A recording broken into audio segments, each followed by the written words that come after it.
ಭೂಮಿಯ ಭಾರವನ್ನು ಇಳಿಸುವಸುಖವಾಗಿ ಬಗೆ ಬಗೆಯ ಅವತಾರವನ್ನು ಎತ್ತೇನೆ ಎನ್ನುವುದಾಗಿ ಅದ ನಿಮಿತ್ತವಾಗಿ ಹಲವು ಅವತಾರಗಳನ್ನು ಎತ್ತಿದವ ನಾನು. ಹಿಂದೆ ದೇವತಾಯದಲ್ಲಿ ರಾಮಾವತಾರವನ್ನು ಎತ್ತುವುದರ ಮುಖೇನವಾಗಿ ದಶವಿಕ್ರಿಯವಾದಿಗಳನ್ನ ಕೊಂದ ಹಾಗಾಯಿತು. ಭೂಮಿಯ ಭಾರವನ್ನು ಸ್ವಲ್ಪ ಮಟ್ಟಿಗೆ ಇಳಿಸಿದ ಹಾಗಾಯಿತು. ಇದು ದ್ವಾಪರಾಯುಗ.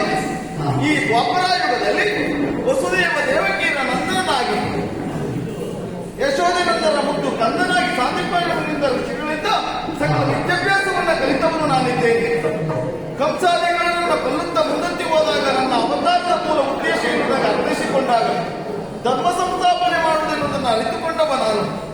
ಆ ನಿಮಿತ್ತವಾಗಿ ನನ್ನ ಧರ್ಮದ ಕಾರ್ಯಕ್ಕೆ ಯಾರನ್ನ ಬಳಸಿಕೊಳ್ಳಬೇಕು ಎಂಬುದಾಗಿ ಆಲೋಚನೆ ಮಾಡಿದಾಗ ಸೂಕ್ತವಾಗಿ 5 ಮಂದಿ ನನ್ನ ಕಣ್ಣಿಗೆ ಸಿಕ್ಕಿದವರೇ ಪಾಂಡವರು.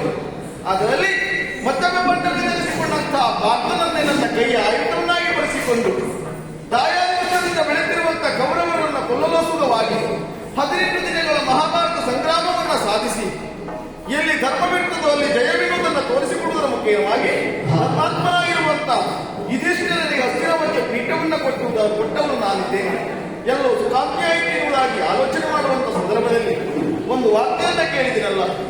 ಧರ್ಮರಾಯನಿಗೆ ಧರ್ಮಜಿಜ್ಞಾಸೆ ಎನ್ನುವುದು ಕಾಡಿದ್ದು ಒಂದು ಹತ್ಯೆಯನ್ನು ಮಾಡಿದರೆ ಎನ್ನುವಂತ ಭೀತಿಯನ್ನು ಅವನಿಗೆ ಕಾಡಿದಾಗ ವೇದವ್ಯಾಸರಿಗಳ ಒಂದು ಮಾರ್ಗವನ್ನು ಸೂಚಿಸಿದ್ರಂತೆ.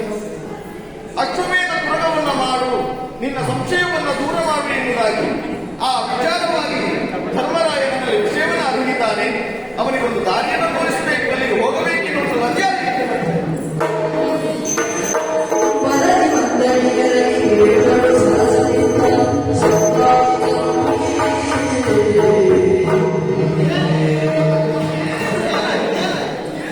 ಕರುಣಾ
ಅವಕಾಶ ನಾನು ಕೊಡ್ತೇನೆ. ಹೌದಾ? ಅದೆಲ್ಲ ತುಂಬಾ ನೋವು ಭಾಳ ಅಯ್ಯೋ, ಒಟ್ಟು ಭಾಳ ಇದೆ. ಆದ್ರೆ ಅದಲ್ಲ ಆಶ್ಚರ್ಯ ಕಾಣ್ತಾ ಉಂಟು ಸ್ವಾಮಿ. ಅಷ್ಟೇ. ಹೌದಪ್ಪ. ನಮಗೇನು ಆಶ್ಚರ್ಯ ಇದೆ, ನಿಮ್ಗೆಂತದ್ದು? ಅಲ್ಲ ನಿಮ್ಮ ಈ ವರ್ತನೆ ನಿಮಗೆ ಆಶ್ಚರ್ಯ ತಂದದ್ದು ಅಂತ. ನನ್ನವರು ಹೌದೇ ಹೌದು. ಪ್ರತಿನಿತ್ಯ ಪ್ರತಿ ಕ್ಷಣ ಬದಲಾಗಿದೆ, ಅದರಲ್ಲಿ ಆಶ್ಚರ್ಯ ಇತ್ತು. ಅದು ಚೆನ್ನಾಗಿ ಅರ್ಥೈಸಿಕೊಂಡವರು. ಹೌದೇ ಹೌದು. ಆದ್ರೆ ನಾನು ಆಶ್ಚರ್ಯ ಇಲ್ಲ ಅಂದ್ರೆ ಮೊದಲೆಲ್ಲ ಹೀಗೆ ಬರ್ತಾ ಇದ್ದೇನೆ. ಮೊದಲು ಹೀಗೆ ಬರ್ತದೆ ಅಂತ ಹೇಗೆ ಬರ್ತೇನೆ? ಬಹಳಷ್ಟು ದಿನಗಳ ನಂತರ ಬರುವುದು. ಅದು ಇತ್ತೀಚೆಗೆ ಆಗಲ್ಲ. ನಾನು 3 ದಿವಸಕ್ಕಾದ್ರೂ ಬರ್ತಾ ಇದ್ದೀನಿ. ಸ್ವಲ್ಪ ಕಾರ್ಯಭಾರ ಕಡಿಮೆ ಇತ್ತು. ಯಾಕೆ ಗೊಲೆಯ ಪಾಂಡವರಿಗೆ ಧರ್ಮದ ಪ್ರಕಾರ ಬಗೆಹರಿಯಬೇಕು ಸಿಕ್ಕಿದೆ. ಹೌದು. ಆವಾಗ ಹಸ್ತಿನಾವತಿಗೆ ಹೋಗ್ತಾ ಇರ್ತೇನೆ. ಹೋಗುದು ಬರುವುದು ಸ್ವಲ್ಪ ತಡ ಆಗ್ತದೆ. ಅದು ಹೀಗಾಗಬೇಕು ಹಾಗಾಗಬೇಕು ಲೆಕ್ಕಾಚಾರದಲ್ಲಿ ಬಂದಿದೆ. ಲೆಕ್ಕಾಚಾರಲ್ಲ, ನಾನು ಅದು ನಿರ್ದೇಶನ ಮಾತ್ರದಿಂದ ನಾನು ಭಾವಿಸಿಕೊಂಡು. ಹೌದಾ? ಹಾಗಿದ್ರೆ ಬೇಗ ಆಡಬೇಕು. ಏನಾಡ ಆಶ್ಚರ್ಯವನ್ನು ಕಾಣ್ತಾ ಇದ್ದೇನೆ ನಾನು. ನಾನು ಒಳಗಡೆ ಇದ್ದದ್ದು. ನೀವು ಅಲ್ಲೇ ಇಲ್ಲಿ ಇದ್ದೀರಿ ಅಂತ ಹೇಗೆ ನೋಡ್ತಾ ಇದ್ದೇನೆ. ಅಯ್ಯಯ್ಯೋ ಹೊರಟದ್ದೆ. ನೀವು ಹೊರಟವರು ಇರುವಾಗ ಆಶ್ಚರ್ಯವಾಯಿತು. ಅದಕ್ಕಾಗಿ ಓಡೋಡಿ ಬಂದು ತಡೆಯುತ್ತೆ ಆಡುತ್ತಾ ಇದ್ದೇನೆ. ಸ್ವಾಮಿ ಎಲ್ಲಿಗೆ? ದೇವರೇ, ಏನಾಯ್ತು? ಈ ಹೆಣ್ಣು ಮಕ್ಕಳ ಬುದ್ಧಿವನ್ನು ನೀವು ಬಿಡುವುದಿಲ್ಲ ನೋಡಿ. ಏನಾಯ್ತು? ಗಂಡ ಎಲ್ಲಿಗಾದ್ರೂ ಹೋದ ತಕ್ಷಣ ಎಲ್ಲಿಗೆ ಅಂತ ಕೇಳುವುದೇ. ಹೌದಪ್ಪ. ಕೇಳಿದ್ರೆ ಅದು ಅಪಶಕುನ ಅಲ್ವಾ, ಬೆಕ್ಕಾಟ ಬಂದ ಹಾಗಾಗುವುದು. ಸುಮ್ಮನೆ ಇರ್ತೀರಾ? ಹೊರಗಡೆ ಹೋಗುವಾಗ ಬೆಕ್ಕ ಅಡ್ಡ ಬರ್ತದೆ. ಹೌದು. ಅಪಶಕುನ ಏನು ಅಂತ ತಿಳ್ಕೊಳ್ತೇನೆ. ನಾವು ಆಲೋಚನೆ ಮಾಡ್ಬೇಕು. ಅದು ಯಾರು ಮನೆ ಬೆಕ್ಕು ಅಂತ ಉಂಟು. ನಮ್ಮನೆ ಬೆಕ್ಕ ಅಂತ ಅದು ಅಪಶಕುನ ಅಲ್ಲ. ಹೆಂಡತಿ ಆದ್ರೂ ಒಂದು ರೀತಿ ಮನೆ ಬೆಕ್ಕಿದ್ದಾಗ ಕೆಲವೊಮ್ಮೆ ಹೆಂಡತಿಯೇ ಅಪಶಕುನ ಕಾಡುವುದು ಗಂಡನಿಗೆ. ಎಲ್ಲ ಹೆಣ್ಣು ಮಕ್ಕಳ ಹಾಗೆ ನಿಮ್ಮ ಮನದ ಬೇಕು ನಾನು. ಆದುದರಿಂದ ಆಶ್ಚರ್ಯ ಮಾಡ್ತಾ ಇದ್ದೇನೆ. ಎಲ್ಲಿಗೋ ಹೊರಟವರು ಎನ್ನುವ ಹಾಗೆ ನಿಮ್ಮ ರಭಸದ ವೇಗ ದಾಪುಗಾಲದ ಹೆಜ್ಜೆ ಗುರುತಿಸಿದಾಗ ನಾನು ಅರ್ಥೈಸಿಕೊಂಡಿದ್ದೇನೆ. ನೀವು ಎಲ್ಲಿಗೋ ತಿರುಗಾಟಕ್ಕೆ ಹೊರಟವರು ಎಂದು ಸ್ಪಷ್ಟವಾಗಿ ಅರ್ಥೈತು. ನೀವೀಗ ದೊಡ್ಡ ತಿರುಗಾಟಕ್ಕಲ್ವಾ? ನಿಮ್ಮ ಜೊತೆ ನಾನು ಬರ್ತೇನೆ.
ಬಾವಿಯೊಂದಿಗೆ ನನ್ನವರು ಈಗ ತಿರುಗಾಟ ಕೊಟ್ಟಿದ್ದಾರೆ ಏನು ಸತ್ಯ. ನಿನ್ನ ಆತ್ಮತೃಪ್ತಿಗಾಗಿ ನೀನು ಆ ರೀತಿ ಬೇಕಾದ ಹೇಳ್ಬೇಕು. ಹೋಯ್ ಹೋಯ್, ಎಂತದ ಆತ್ಮತೃಪ್ತಿ? ನೀನು ಬರ್ತೀನಿ ಅಂತ ಮತ್ತೆ ಅಂತ ಹೇಳಿದ್ರೆ ನಿಮ್ಗೆ ಸಂತೋಷ ಆಗ್ತದಲ್ವಾ?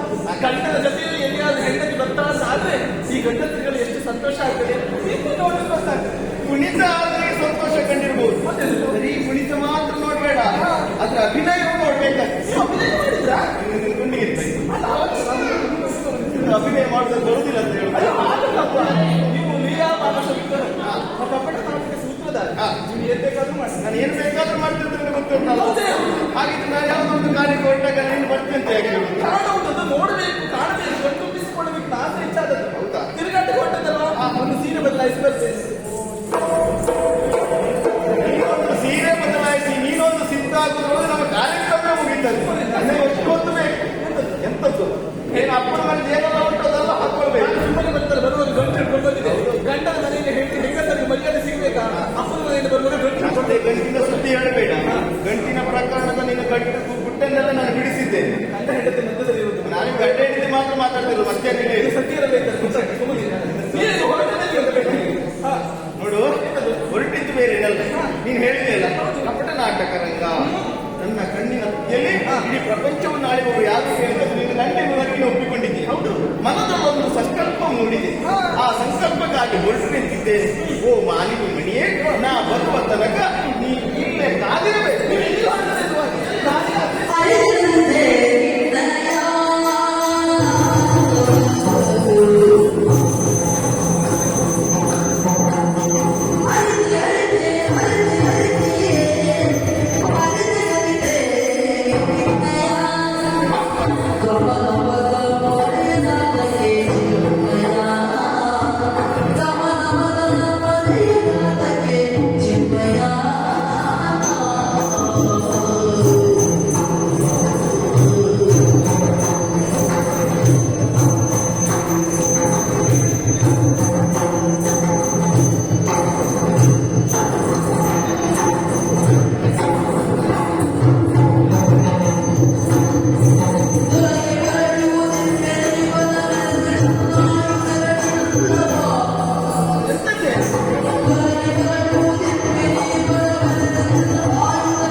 ಸ್ವಾಮಿ, ನೀವು ಎಲ್ಲಿಗೆ ಇರುವಾಗ ಮನಸ್ಸಂಕಲ್ಪ ಮಾಡಿ. ಹೌದು, ಹೋಗುವುದು ಎಲ್ಲಿಗೆ ಆಗುದಿಲ್ಲ.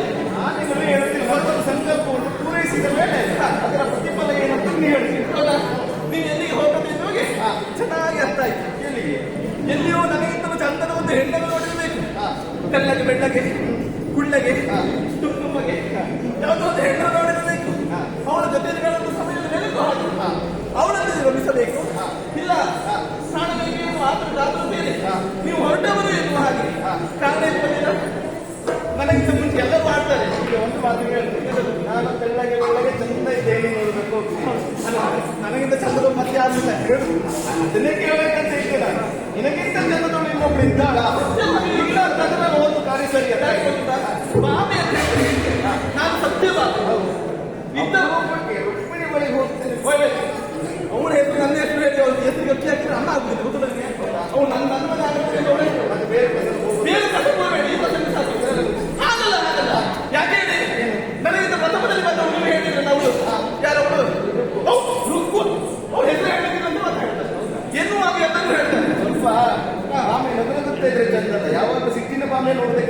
ಹೌದು, ನಾನು ಕಾಡಿ ಕುಡಿ ಮೇಲೆ ಕಾಡು ಹಾಗಿರುವಾಗ ಎಲ್ಲರೂ ಆಡ್ತಾರೆ. ಅವಳು ಬಂದವಳ ಪ್ರಥಮದಲ್ಲಿ ಇರುವ ಹಾಗೆ ಖಂಡಿತವಾಗಿಲ್ಲ. ಪ್ರಥಮದಲ್ಲಿ ಬಂದವಳು ಯಾರು? ಜಾಂಬವತಿ. ಹೌದಾ? ಅವಳನ್ನು ಕರೆತರುವಾಗ ಹಾಗೆ ಹೊಡೆದಾಟ ಮಾಡಿ ಕರೆತಂದರು. ಹೊಡೆದಾಟ ಮಾಡಿ ಕರೆತಂದರು. ಎಲ್ಲಿ ಯಾರು ಹೊಡೆದಾಟ ಇಲ್ಲದ ಪ್ರಸಂಗ ಮಾಡಿದವರೇ ಮನೆಗೆ ಕಲ್ಯಾಣ ಆಗ್ತದೆ ಎನ್ನುವ ಸೂಕ್ತ. ಅಲ್ಲಿ ಇವತ್ತು ಕಲ್ಯಾಣ ಆಗ್ತದೆ ನನಗೆ ಗೊತ್ತುಂಟು. ಕಲ್ಯಾಣ ಅದು ಇಂದಿದ್ದರೆ ಆಗಬೇಕೆನ್ನುವ ಹಾಗೆ. ಆದ್ರೆ ಇಂದು ಹಾಗೆ ಎಲ್ಲಿಯೋ ಯುದ್ಧಕ್ಕಾಗಿ ಹೊರಟು ನಿಂತವರೇ ಎನ್ನುವ ಹಾಗೆ ನಾನು ಅರ್ಥೈಸಿಕೊಂಡರೆ ಸ್ವಲ್ಪ ತಿರುಗಿ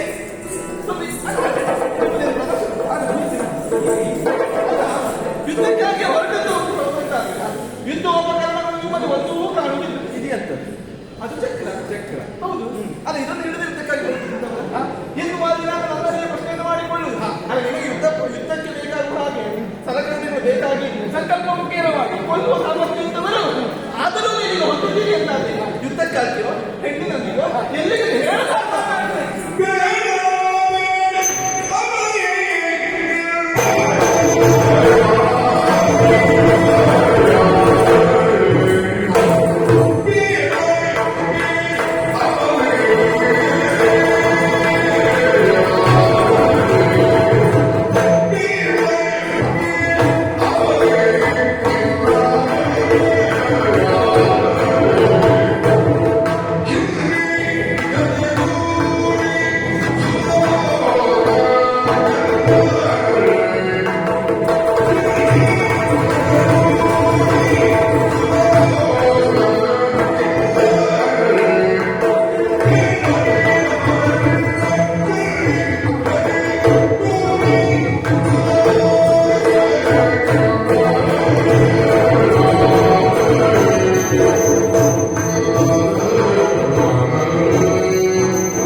ನೀನು ಹೊಗಳ್ತೀಯ ಅಂತ ಆದ್ರೆ ಯಾವುದೋ ಒಂದು ಕಾರ್ಯಕ್ರಮಗಾಗಬೇಕಿರೋ ಸಂಶಯವೇ ಇಲ್ಲ ನೋಡಿ. ಅದು ಹಾಗೆ ಯಾವ ಹೆಂಗಸರೇ ಆಗಲಿ ಗಂಡನ ಜೊತೆ ಪ್ರೀತಿಯನ್ನು ತೋರಿಸ್ತಾರಂತ ಅವ್ರಿಗೆ ಸ್ವಲ್ಪ ಕೆಲಸ ಆಗ್ಬೇಕು ಅಂತ. ಎಲ್ಲ ಗಂಡಂದಿರಂತಾರೆ, ನಿನ್ನ ಗಂಡ ಅಲ್ಲ ನೆನಪಿಟ್ಟು. ಹೌದಪ್ಪ, 16,800 ಮುಗ್ದಿನ ಹೆಂಡತಿ ನನ್ನ ಗಂಡ ಅಲ್ಲ. ಹೌದು, ಆದ್ರೂ ವಿಷಯ ಹೇಳ್ಬೇಕಾ? ಹೇಳ್ಬೇಕು, ಇಷ್ಟೊತ್ತಿಗೆ ಗೊತ್ತಿಲ್ಲ ಹೇಳ್ಬೋದು. ಆದ್ರೆ ಒಂದು ಪ್ರಕರಣ ನನಗೆ ನೆನಪಾಯ್ತು. ಯಾವ ಪ್ರಕರಣ?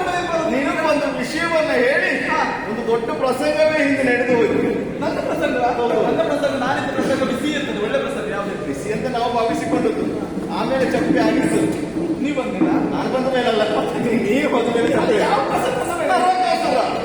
ಅಯ್ಯೋ, ಹಳೆ ಪ್ರಸಂಗ.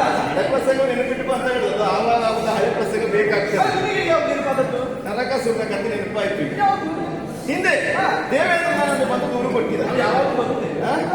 ಅತಿಥಿಯ ಕಣ್ಣಕುಂಡಲನ್ನ ನರಕಾಸುರ ವಶಪಡಿಸಿಕೊಂಡಿದ್ದಾನೆ ಅಲ್ವಾ? ಅವನನ್ನ ಕೊಂದು ಅದನ್ನ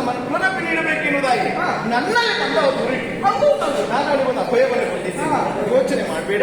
ಯಾರಿಂದ ಯಾರಿಗೆ ಹೋಗಲ್ಪಟ್ಟಿದ್ದವರಿಗೆ ಪುನರಪ್ಪಿ ನೀಡ್ತೇನೆ, ನಿನಗೆ ಬಂದ ಸಂಕಷ್ಟವನ್ನು ಬಗೆಹರಿಸಿಕೊಡ್ತೇನೆ ಎಂಬುದಾಗಿ ಹೇಳಿದಾಗ ಆ ನರಕಾಸುರನ ಯುದ್ಧಕ್ಕಾಗಿ ನಾನು ಹೊರಟು ನಿಂತೆ. ಆ ಸಂದರ್ಭದಲ್ಲಿ ಇನ್ನೊಂದು ಬಂದೆ ನೋಡ್ಬೇಕಿತ್ತು.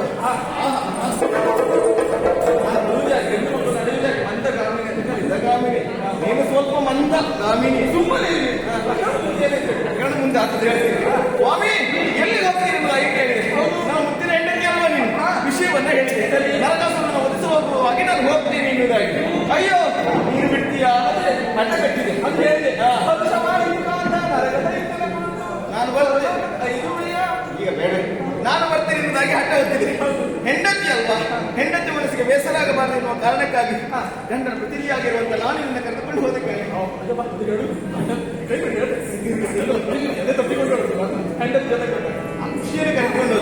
ಆಮೇಲೆ ಪ್ರಕರಣ ಎಲ್ಲಿ ಹೋಯ್ತು? ಆ ದುಷ್ಟನಾಗಿರುವಂತ ನರಕಾಸುರನನ್ನ ಕೊಂದಿದ್ದೇನೆ. ಮುಂದೆ ಆಮೇಲೆ ಸುರಪಾಲ ನಮ್ಮ ನೋಡಿ ಸಂತೋಷಗೊಂಡಿದ್ದಾನೆ. ಅಯ್ಯೋ ನಂದನವನನ್ನು ತಿರುಗಾಟ ಮಾಡಿಕೊಂಡು ಬರೋದಕ್ಕೆ ನಿಮ್ಗೆ ಅವಕಾಶ ಉಂಟು, ಹೋಗಿ ಬನ್ನಿ ಎನ್ನುವುದಾಗಿ ಹೇಳಿದ್ರು. ನಾವಿಬ್ಬರು ಜೊತೆಯಾಗಿ ಹೋದು. ಮುಂದೆ ಹೋಗುವಾಗ ನೀನೊಂದು ನೋಡಿದೆ, ಪಾರಿಜಾತ ಪುಷ್ಪವನ್ನ ಅಲ್ವಾ? ಸ್ವಾಮಿ ನನಗೆ ಆ ಪುಷ್ಪ ಬೇಕು ಎನ್ನುವುದಾಗಿ ಕೇಳಿದೆ. ಆವಾಗ ನಾನು ಹೇಳಿದೆ, ಇದು ಸುರಪ್ಪನಿಗೆ ಸಂಬಂಧಪಟ್ಟ ಉದ್ಯಾನವನ, ನಾವು ಇದನ್ನು ಅಪರಿಸಿದವುದಾದ್ರೆ ಸುರಪ್ಪ ಸಿಟ್ಟಿಗೊಳ್ತಾನೆ, ನಮ್ಮ ಮೇಲೆ ಕರ್ಣವನ ಕೈ ಎತ್ತಿಕೊಳ್ತಾನೆ ಎಂದು ಹೇಳಿದೆ. ಆ ಅಂತ ನೀನೇನು ಮಾಡಿದೆ? ಸುಮ್ಮನೆ ನೋಡಿ ಬರ್ಬೇಕಿಂತ ಅದನ್ನು ತೆಗೆದುಕೊಂಡೆ. ಸುರಪಾಲ ದಂಡೆತ್ತಿ ಬಂದಂತಾದ್ರೆ ನೀವು ಯುದ್ಧ ಮಾಡುದು ಬೇಡ, ನಾನು ಯುದ್ಧ ಮಾಡ್ತೇನೆ ಎನ್ನುವಾಗ ಅಡಿಗೆ. ಆದ್ರೆ ನಾನೊಂದು ಮಾತನ್ನು ಕೊಟ್ಟಿದ್ದೇನೆ, ಅವರನ್ನ ಆಣೆಯಾಗಿ ನನಗೆ ಯಾವ ಸಂಕಷ್ಟ ಬಂದು ನಾನು ಬಗೆಹರಿಸಿಕೊಡ್ತೇನೆ ಎನ್ನುವುದಾಗಿ. ವಿಷಯವೆನ್ನುವುದು ಸುರಪ್ಪನಿಗೆ ಹೋಗಿ ಸುರಪ್ಪ ದಂಡೆತ್ತಿ ಬಂದ. ಸುರಪ್ಪನನ್ನು ನಮಗೆ ಯುದ್ಧವೂ ಆಯ್ತು. ಆಮೇಲೆ ಕ್ಷಮೆಯನ್ನು ಯಾಚಿಸಿದ. ಇಷ್ಟೆಲ್ಲ ಪ್ರಕರಣಕ್ಕೆ ಕಾರಣ ನಿನ್ನೊಂದೊಂದು ಅಲ್ಲಿ ಕರೆದುಕೊಂಡು ಹೋದಲ್ವೇ? ಬರೇ ಹೆಣ್ಣು ಮಕ್ಕಳ ತಪ್ಪನ್ನು ಎತ್ತಿ ಹೇಳಿದು ಬಿಟ್ರೆ ಅವರಿಗೆ ಅದು ಉಪಕಾರ ಒಂದಾದ್ರು ಹೇಳ್ತೀರ. ಏನು ಉಪಕಾರ ಮಾಡಿದೆ? ಬರೀ ಅಪಕಾರವೇ ಮಾಡಿ. ಮತ್ತೆ ನೀವು ವಿಚಾರ ಹೇಳಿ. ಒಂದು ವೇಳೆ ನಿಮ್ಮ ಜೊತೆಯಲ್ಲಿ ನಾನು ಬಾರದೇ ಇದ್ರೆ ನರಕಾಸುರನ ಯುದ್ಧ ಮಾಡುವ ಸಂದರ್ಭದಲ್ಲಿ ನೀವೇ ಕಳಿಸೋದಾಯ್ತಾ? ನಾನು ಸೋತಿದ್ದೆ. ಹೌದಾ? ಆ ಸಂದರ್ಭದಲ್ಲಿ ಶಾಪದ ದರ್ಶನ ಕೈಯಲ್ಲಿ ಹಿಡಿದು ನರಕಾಸುರನ ಯುದ್ಧ ಮಾಡಿ ನಿಮ್ಮ ಪಾಲಿಗೆ ಜಯವನ್ನು ತಂದು ಕೊಟ್ಟವಳು ಈ ಬಾವಿ. ಈಗ ಧನುಸ್ಸು ಯಾರು? ಧನಸ್ಸು ನಿಮ್ಮಲ್ಲಿ ಹಿಡಿದದ್ದು ನಾನು. ಹಿಡಿದದ್ದೀನಲ್ಲ, ಅವನಿಗೆ ವರ ಹಾಕಿ ತಂದೆ ತಾಯಿಯರು ಇರುವರು ಎದುರಾಗಿ ಯುದ್ಧ ಮಾಡಿದ ನರಕಾಸುರನ ಸಾವು ಎನ್ನುವಾಗಿ ಗೊತ್ತಾಯ್ತಲ್ಲ. ಹಾಗಾಗಿ ನಿನ್ನನ್ನು ಬಳಸಿಕೊಂಡು ಬಿಟ್ರೆ ನೀನಾಗಿ ಕೊಂದಿದ್ದಲ್ಲ. ನಿಮ್ಮ ಜೊತೆಯಲ್ಲಿ ಬಂದದ್ದು ಎಷ್ಟೇ ಹೇಳಿದ್ರು ನಾನು ಎಲ್ಲಿಗೆ ಹೋಗ್ತೇನೆ ಅನ್ನೋದು ನಿನಗೆ ಹೇಳುವುದೇ.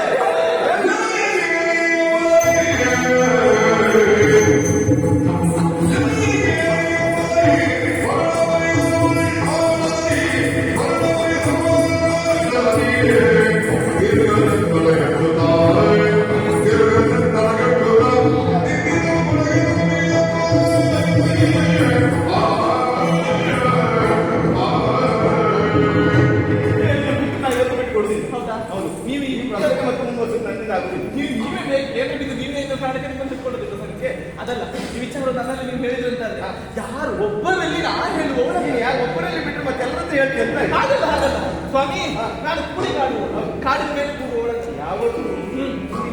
ಹೌದಾ? ಹೌದಾ? ಹೀಗಾಗಿ ನನ್ನ ಅಹಂಕಾರವನ್ನು ತೊಳೆದುಕೊಂಡಿದ್ದೇನೆ. ಪತಿ ಎನ್ನುವ ಕಾರಣಕ್ಕಾಗಿ ಪಾಲಿಸುವ ಕಾರಣ ಪತಿ, ರಮಿಸುವ ಕಾರಣ ರಮಣ, ಆಕರ್ಷಿಸುವ ಕಾರಣ ಕಾಂತ, ಓಲೈಸುವ ಕಾರಣ ವಲ್ಲಭ. ಹೌದಾ? ನೀವು ನನ್ನ ಪಾಲಿಗೆ ಎಲ್ಲವೂ ಹೌದು, ರಮಿಸುವವರು ಹೌದು, ಕಾಂತರು ಹೌದು, ಓಲೈಸುವವರು ಹೌದು, ಎಲೆಯನ್ನು ಹೌದು, ಎಲ್ಲವೂ ನೀವೇ ನನ್ನ ಪಾಲಿಗೆ ಎನ್ನುವ ಹಾಗೆ ಅಡಿತಾವನ್ನು ನಿಂತು ಬೇಡಿಕೊಳ್ತಾ ಇದ್ದೇನೆ. ಹೇಳಿ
ಮಾಡಿಸಿಕೊಂಡೆ ಹೇಗೆ ಬಲೆ ಸ್ವಲ್ಪ ಹೊತ್ತು ನಿನ್ನ ನಾಡುವ ಎನ್ನುವುದಾಗಿ ನಿನ್ನಲ್ಲೇ ಹೇಳದಂತ ವಿಷಯ ಏನುಂಟು ಹೇಳು. ಏನಂತ ಹೇಳ್ಬಾರ್ದು ನಾನು? ನೀನು ತಿಳಿದುಕೊಂಡ ಹಾಗೆ ಯಾವುದೋ ಹೆಣ್ಣು ಮಕ್ಕಳ ಮನೆಗೆ ಹೊರಟಿದ್ದವನಲ್ಲ, ಮತ್ತೆ ಯುದ್ಧರಂಗಕ್ಕೂ ಹೊರಟಿದ್ದವನಲ್ಲ, ಮತ್ತೆ ಎಲ್ಲಿಗೆ? ಒಂದು ಧರ್ಮದ ಕಾರ್ಯಕ್ಕಾಗಿ ಹೊರಟು ನಿಂತವ. ಲೋಕ ಕಲ್ಯಾಣದ ಕಾರ್ಯ. ಹಸ್ತಿನಾವತಿಗೆ ಹೊರಟು ನಿಂತಿದ್ದೇನೆ. ಹೌದೇ? ಹೌದು. ಏನು ವಿಶೇಷ? ಈಗಾಗಲೇ ಧರ್ಮರಾಯನಿಗೆ ಹಸ್ತಿನಾವತಿಯ ಪೀಠವನ್ನು ಕೊಟ್ಟಾಗಾಯ್ತು. ಎಲ್ಲಿ ಧರ್ಮ ಬಿಟ್ಟದೋ ಅಲ್ಲಿ ಜಯ ಎನ್ನುವುದನ್ನು ಸಾಧಿಸಿ ತೋರಿಸಿದ್ದೇನೆ. ಆದ್ರೆ ಧರ್ಮ ಪುರುಷನಾಗಿರುವಂತ ಯುಧಿಷ್ಠಿರನಿಗೆ ಈಗ ಮತ್ತೆ ಸಂಶಯವೆನ್ನುವುದು ಕಾಡಿದೆ ಅಂತ. ಹೇಗಂತೆ? ಮಹಾಭಾರತ ರಣರಾಜನೆಯಲ್ಲಿ ಈಗಾಗಲೇ ತನ್ನ ಬಂಧುಗಳನ್ನೆಲ್ಲ ಸತ್ತು ಹೋಗಿದ್ದಾರೆ. ಆ ನಿಮಿತ್ತವಾಗಿ ಒಂದು ಹತ್ಯೆ ದೋಷದ ಶಂಕೆ ಎನ್ನುವುದು ಅವನನ್ನು ಕಾಡಲ್ಪಟ್ಟಿದೆಯಂತೆ. ಈ ವಿಷಯವನ್ನ ಪರಮ ಮುನಿಗಳಾಗಿರುವಂತಹ ವೇದವ್ಯಾಸರಲ್ಲಿ ಭಿನ್ನಯಿಸಿಕೊಂಡಾಗ ಆ ಮುನಿಪೋತ್ತಮ ಒಂದು ದಾರಿಯನ್ನ ತೋರಿಸಿದ್ದಾನೆ. ಅದುವೇ ಹಯಮೇಧ ಅರ್ಥಾತ್ ಅಶ್ವಮೇಧ ಯಾಗವನ್ನ ಮಾಡು ನೀನು ಎನ್ನುವುದಾಗಿ. ಮಾತ್ರವಲ್ಲ, ಇಡೀ ಆರ್ಯವಂತವೆನ್ನುವುದು ಹಸ್ತಿನಾವತಿಗೆ ಒಳಪಡಬೇಕು, ಧರ್ಮರಾಯನ ಧರ್ಮದೀಕ್ಷೆಗೆ ಒಳಪಡಬೇಕು ಎನ್ನುವಂತ ಉದ್ದೇಶವೂ ನನ್ನದು. ಹಾಗಾಗಿ ಅಶ್ವಮೇಧ ಯಾಗವನ್ನ ಆತ ಕೈಗೊಂಡಿದ್ದನಂತೆ.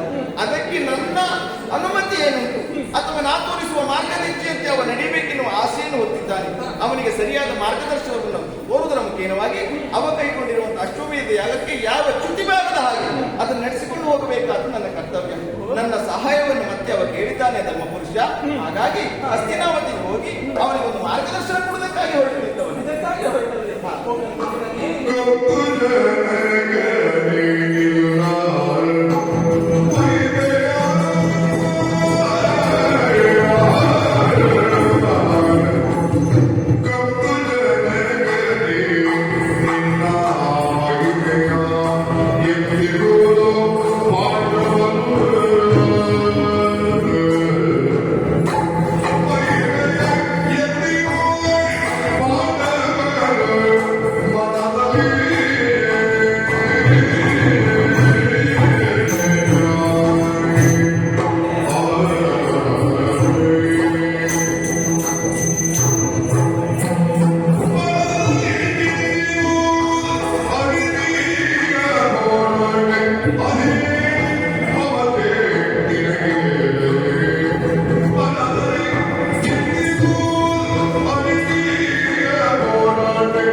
ಬೇರೆ ಯಾವ ಉದ್ದೇಶಕ್ಕಾಗಿವೆಲ್ಲ ಪ್ರಪಂಚದ ಕಲಿಯುವುದು ರಕ್ತದಾತಕ ಮುರಾಂತಕ ಎನ್ನುವ ಹಾಗೆ ಮನುಷ್ಯರ ಮನಸ್ಸಿನಲ್ಲಿರುವಂತಹ ಮುರತ್ವವನ್ನು ಮರ್ದಿಸಿ ಮೃದುತ್ವವನ್ನು ಸೃಷ್ಟಿಸುವುದಾಗಿ ಮುರಾಂತಕ ಎನ್ನುವ ಹಾಗೆ ರಕ್ಕಸರೆಲ್ಲರಿಗೂ ಇವು ಅಂತಃಪ್ರಾಯರಲ್ಲ.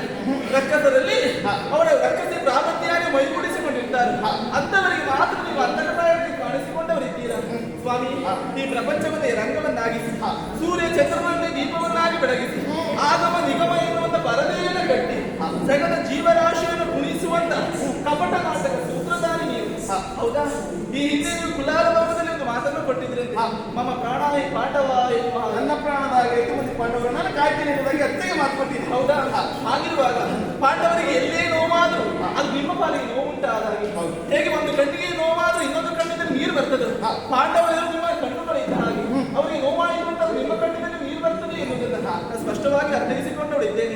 ಪಾಂಡವರಲ್ಲಿ ನಿಮಗೆ ಎಷ್ಟು ಪ್ರೀತಿ ಅಭಿಮಾನ ಗೌರವ ಎನ್ನುವ ಹಾಗೆ ನಡೆದಂತ ಭಾರತದ ಯುದ್ಧದಲ್ಲೇ ನಾನು ಕಂಡವಳಿದ್ದೇನೆ. ನಾನು ಹೇಗೆ ಪಾಂಡವರಲ್ಲಿ ಅರ್ಜುನನೇ ನಾನು ಎನ್ನುವುದಾಗಿ. ಹೌದಾ? ಹಾಗಿರುವಾಗ ಸಂತೋಷವಾಯಿತು ಸ್ವಾಮಿ. ಮಾಡುವಂತ ಲೋಕ ಕಲ್ಯಾಣ ಎನ್ನುವುದು ಎಲ್ಲರಿಗೂ ಸುಖವನ್ನೇ ಉಂಟು ಮಾಡಲಿ ಎನ್ನುವ ಹಾಗೆ ನಾವು ಹೇಳಿಕೊಳ್ತಾ ಇದ್ದೇನೆ. ಮಾತ್ರವಲ್ಲ, ಧರ್ಮರಾಯ ಸಂಕಲ್ಪಿಸಿದ ಹಾಗೆ ಅಶ್ವಮೇಧ ಯಾಗವೇನು ನಿರ್ಮಿತ ರೀತಿಯಲ್ಲಿ ನೆರವೇರಬೇಕು. ಆದಷ್ಟು ಬೇಗ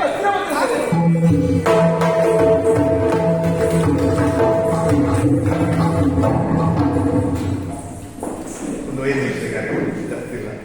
ಯಾಕೆಂದರೆ ಇವತ್ತಿನ ರಂಗೇಳಿ ವೇದಿಕೆಯನ್ನು ನಮಗೆ ಅನುಗ್ರಹ ಮಾಡಿದಂಥ ಪಣಿಯಪ್ಪನವರ ಪುತ್ರ ಉಮೇಶ್ರವರಿಗೆ ನಮ್ಮ ತಂಡದ ಒಂದು ಸ್ಮರಣಿಕೆಯನ್ನು ಕೊಟ್ಟು ಗೌರವಿಸುತ್ತಿದೆ. ದಯಮಾಡಿ ವೇದಿಕೆ ಬರಬೇಕು.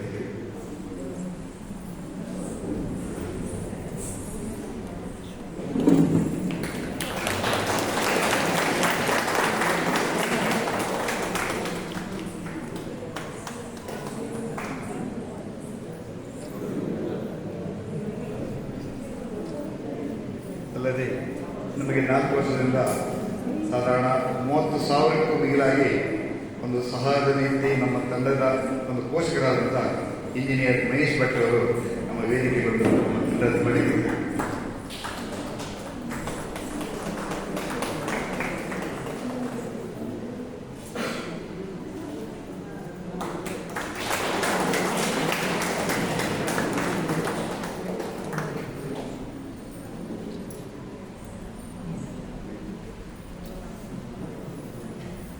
ಧನ್ಯವಾದಗಳು.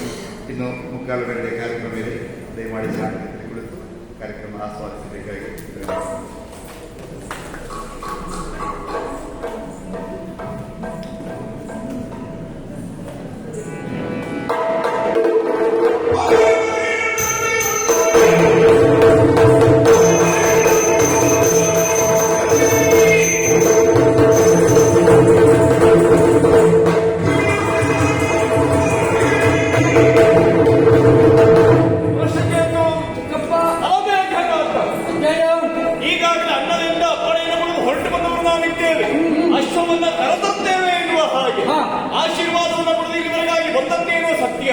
ಬಂದಿರುವಂತ ಸಂದರ್ಭ ಒಮ್ಮೆ ಈ ಪುರವನ್ನ ನೋಡುವಾಗ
ಆಶೀರ್ವಾದ ಇಲ್ಲಿವರೆಗಾಗಿ ಬಂದಿರುವುದೇನೋ ಸತ್ಯ.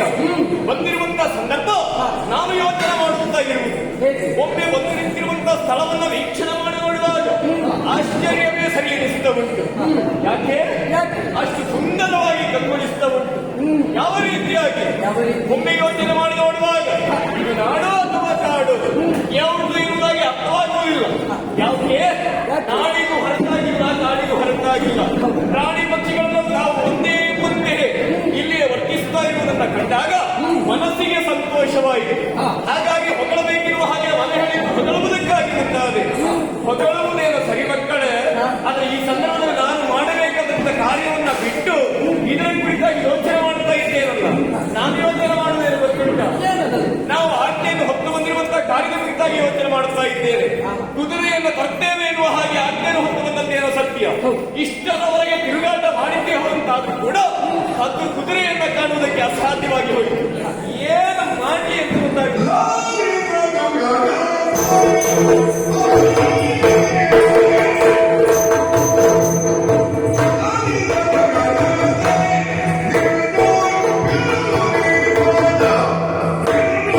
Yeah.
ಆಶೀರ್ವಾದವನ್ನು ಪಡೆದು ಶ್ರೀಕೃಷ್ಣನಿಂದ ಅನುಗ್ರಹವನ್ನು ಪಡೆದು ಇಲ್ಲಿಗೆ ಬಂದವರು ಕೇಳಿ ಬಂದು ನಿಂತು ಹುಡುಕುತ್ತಿರುವಂತಹ ಅಶ್ವ ಸಿಗಲಿಲ್ಲ ಎನ್ನುವಾಗಿ ಚಿಂತಾಕ್ರಾಂತರಾಗಿದ್ದೀವಿ. ಯೋಚನೆ ಮಾಡುವುದಕ್ಕಾಗಿ ಮುಂದಾಗುತ್ತಾ ಚಿಂತೆ ಇದ್ದೇನೆ. ಮಾಡುವ ಅವಶ್ಯಕತೆ ಇಲ್ಲ. ಯಾಕೆ? ನನ್ನದಾದಂತಹ ಮಾಯಾ ವಿದ್ಯೆಯಿಂದ ಈಗಾಗಲೇ ನಾನು ಕುದುರೆ ಇರುವಿಕೆಯನ್ನು ಕಂಡುಕೊಂಡಿದ್ದೇನೆ. ತಿಳಿದುಕೊಂಡಿದ್ದೀಯ ಅಂತ ಆಯ್ತು. ಯೌವನಾಶನ ಮಗನಾದ ಸುವೇದು ಈಗಾಗಲೇ ಗ್ರಹವನ್ನ ಸರದಿಯಳಿಗೆ ನೀರು ಕುಡಿಯಲು ಕರೆತಂದಿದ್ದಾನೆ. ಹಾಗಾಗಿ ಮಹಾ ಮಾಯಾವಿಯಾದ ಘಟೋತ್ಕಚನ ಮಗನಾದ ನಾನು ಮೇಘರಾಜನು ನನ್ನ ಮಾಯಾ ವಿದ್ಯೆಯನ್ನು ಬಳಸಿ ಕುದುರೆಯನ್ನು ಅಪಹರಿಸುತ್ತೇನೆ. ಒಂದು ವೇಳೆ ಯಾರಾದರೂ ವಿರೋಧಿಸಿದರೆ ಅವರಿಗೆ ತಕ್ಕ ಪಾಠವನ್ನು ಕಲಿಸುತ್ತೇನೆ. ಇಷ್ಟು ಕಾರ್ಯ ನೀನು ಮಾಡುತ್ತೀಯ ಅಂತಾದ್ರೆ ನಾವು ಬಂದಿರುವಂತಹ ಕಾರ್ಯದಲ್ಲಿ ಜಯ ಕಾಣಲಿಕ್ಕೆ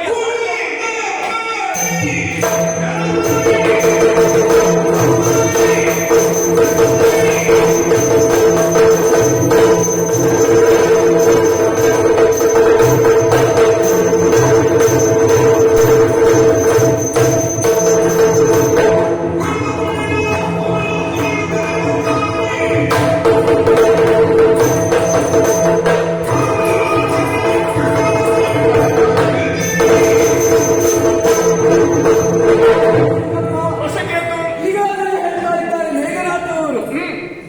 ತನ್ನ ಮಾಯಾವಿದ್ಯೆಯಿಂದ ಆ ತುರಗವನ್ನು ನಾವು ನೋಡೋದಕ್ಕೆ ಸುಲಭವಾಗ್ತದೆ. ಆ ಕಾರಣಕ್ಕಾಗಿ ಹೇಳ್ತಾ ಇದ್ದೇನೆ, ಆ ತುರಗವನ್ನು ನೋಡಿದ ಕ್ಷಣ ಕೂಡಲೇ ಆ ತುರಗವನ್ನು ನಾನು ಕರೆದುಕೊಂಡು ಬರ್ತೇನೆ. ನೀನು ಕರೆದುಕೊಂಡು ಹೋಗ್ತೀಯ. ಇದು ಹಾಗೆ ನೀನು ಹೇಳ್ತಾ ಇದೀಯ.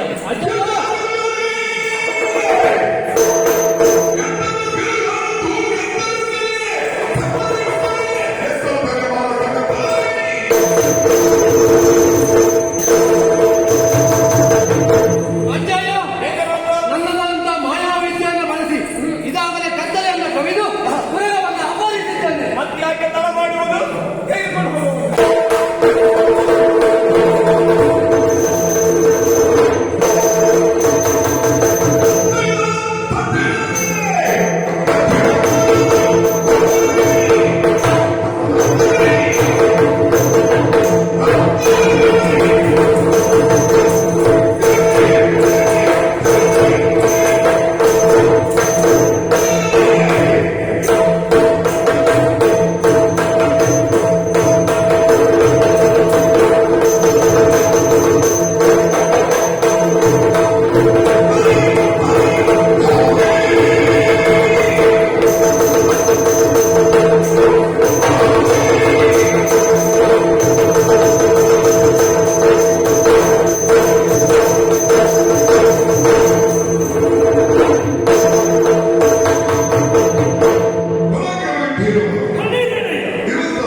ಭದ್ರಾವತಿಗೆ ಅಂತ ಕೇಳಿದ್ದೀರಿ.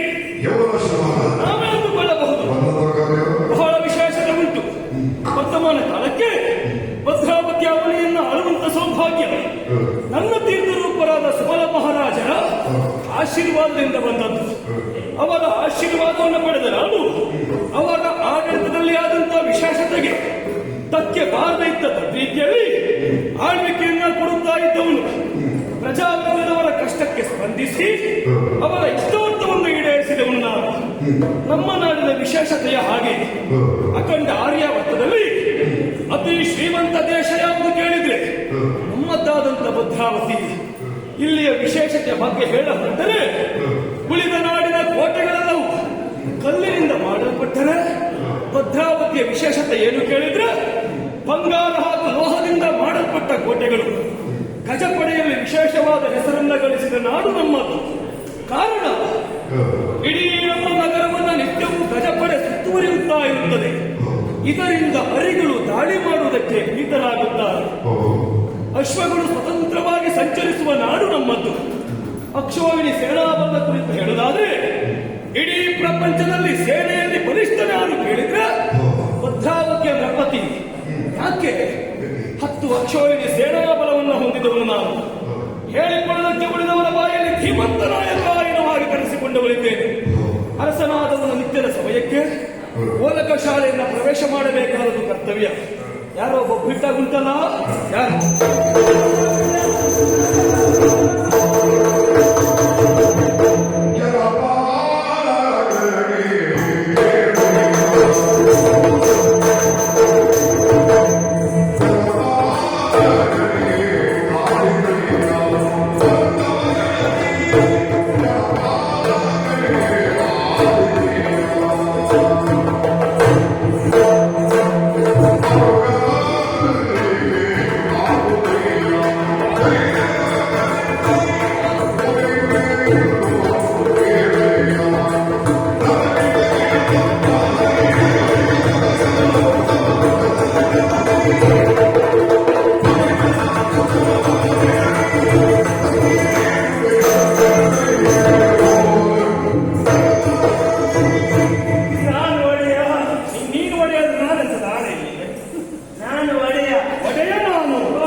ಮೇಯ್ದದ್ದು. ಈ ವರ್ಷ ಮಾತ್ರ ಮೇಯುವುದಲ್ಲ, ಪ್ರತಿ ವರ್ಷವೂ ಮೇಯ್ದು.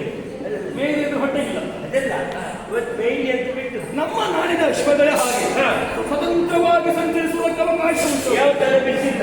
ಮತ್ತೆ ಹೋದವು ಬಂದು ಸೇರ್ತವು ಭರವಸೆ ಉಂಟು. ಎಲ್ಲೆಲ್ಲ ಹೋಗುದಿಲ್ಲ. ಅದೇ ಭರವಸೆಯಿಂದ ಎಲ್ಲರಲ್ಲೇ ಅಶ್ವ ಯಾಕೆ ಹೋಗುವುದಿಲ್ಲ? ಅವು ಹೋಗ್ಬಾರ್ದು ಸ್ಥಳಕ್ಕೆಲ್ಲ ನೀ ಹೋಗ್ತೇನೆ. ಹಾಗಲ್ಲ, ಅಲ್ಲಿ ನಮ್ಮ ಮೇಲೆ ಇಟ್ಟು ಹೋಗುದಿಲ್ಲ. ಅರ್ಥವೇ ಅದು. ಅವು ಎಲ್ಲಿಗೆ ಹೋಗಬಾರ್ದು ಅಲ್ಲಿಗೆ ನೀ ಹೋದದ್ದರಿಂದ ಭಯದಿಂದ ಅವು ಎಲ್ಲಿ ಎಲ್ಲಿ ಎಲ್ಲಿ ಹಟ್ಟಿದ್ದು ಪುಣ್ಯ ಅಂತ. ಹಾಗಾದ್ರೆ ಮುಳ್ಳುಗಳ ಮೇಲೆ ಬಿಟ್ಟಿದ್ದ ನಾವು ಮೇಯ್ತವ ಅಂತ ತಿಳ್ಕೊಂಡಿದ್ದು. ಹಾಗೆ ನಾವು ಒಂದೆಡೆ ಕುಳಿತಾಗ ಒಂದು ಮೇಲೆ ಮೋಡ, ಮಳೆಯ ವಾತಾವರಣ, ಮಳೆ ವಾತಾವರಣ, ನಾವು ಅದು ಪ್ರಕೃತಿ ಸಹಜವಾಗಿ ಆಗ್ಬರ್ತದೆ. ಬರಲೇಬೇಕು. ಹಾಗೆ ಇಲ್ಲಿ ಬರುವಂತ ಅಗತ್ಯ ಮಾಡುವಾಗ ಮೋಡ ಆಗುತ್ತೆ, ಮಿಂಚು ಸಿಡಿಲು. ಮಳೆಗಾಲದಲ್ಲಿ ಹಾಗೆ ನಾನು ಈವಾಗ ಮಳೆ ಬರ್ತದೆ ಅಂತ ತಿಳ್ಕೊಂಡು ಮಳೆ ಬರ್ಲಿಲ್ಲ. ಮಳೆ ಬರ್ಲಿಲ್ಲ. ನಿನ್ನಲ್ಲಿ ಹೋಗಲು ಅಶ್ವವನ್ನು ಕಾಯುವುದಕ್ಕೆ ಅವಕಾಶ ಸಿಕ್ಕಿಲ್ಲ. ಇಲ್ಲಿ ನಮ್ಗೆ ಹಾಗಂತ ಮಳೆ ಬರ್ಲಿಲ್ಲ. ಒಮ್ಮೆಲೆ ಗಾಳಿ ಬಂದಂತೆ ತಡ ಈ ಕುದುರೆಗಳು ಚೆಲ್ಲಾಪಿಯಾಗಿ ಓಡಲಿಕ್ಕೆ ಪ್ರಾರಂಭ ಮಾಡಿ ಆಮೇಲೆ ಹಾಗಾದ್ರೆ ಇವರು ಹೋಗಿ ಸೇರ್ತವಂತ ತಿಳ್ಕೊಂಡಿದ್ದು. ಆ ಕರೆಬಿಟ್ಟಲ್ಲಿರುವಾಗ ನಮ್ಮಲ್ಲಿರುವ ಮುಖ್ಯವಾದ ಕುದುರೆ ಆ ಪಂಚವರ್ಣದ್ದು ಆ ಕುದುರೆಯನ್ನ ಆ ಗಾಳಿ ಹಾರಿಸಿಕೊಂಡೇ ಹೋಯ್ತು. ಆ ಕುದುರೆಯನ್ನ ಹಾರಿಸಿಕೊಂಡು ಹೋಯ್ತು. ಆಮೇಲೆ ಆವಾಗ ಆ ಕೀರ್ತಿಗೆ ಹಾಗಂತ ಎಲ್ಲ ಕುದುರೆಗಳಿದ್ದಾವೆ, ಯಾವುದು ಪಾಪಯ ಆಗಲಿಲ್ಲ. ಒಂದನ್ನೇ ಯಾಕೆ ಹಾಕಿಸುವುದು? ಇದು ಮಾಯಾವಿಗಳೇ ಹರಿಸಿಕೊಂಡು ಹೋಗಿರ್ಬೇಕು. ಹಾಗಾಗಿ ಆ ಕುದುರೆ ಹಾರಿಸಿಕೊಂಡು ಹೋಗಿದೆ. ನಾವು ಕೇಳಬೇಕು.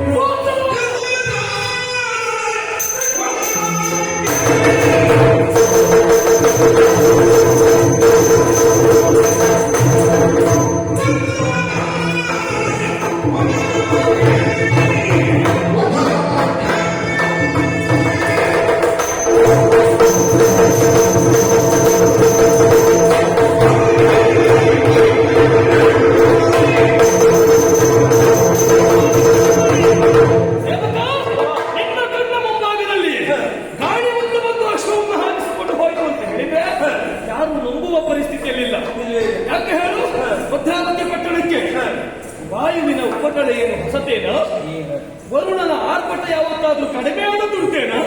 ಹಾಗಿರುವಾಗ ನಮ್ಮ ಅಶ್ವಗಳಿಗೆ ಇಲ್ಲಿಯವರೆಗೆ ಯಾವುದೇ ರೀತಿಯ ತೊಡಕಾಗಲಿಲ್ಲ ಅಂತಾದ್ರೆ ಇವತ್ತಿನ ದಿವಸ ಅದರಲ್ಲಿಯೂ ಪಂಚವರ್ಣ ಏಕಕರ್ಣದಿಂದ ಶೋಭಿಸುವ ವಿಶೇಷವಾದ ಅಶ್ವ ಕಣ್ಮರೆಯಾಯಿತು ಅಂತಾದ್ರೆ ಇದು ಯಾವುದೋ ಮಾಯಾವಿಗಳ ಷಡ್ಯಂತ್ರ ಎನ್ನುವುದಿಲ್ಲವಾಗಿ ಹೇಳಿದಿಲ್ಲ.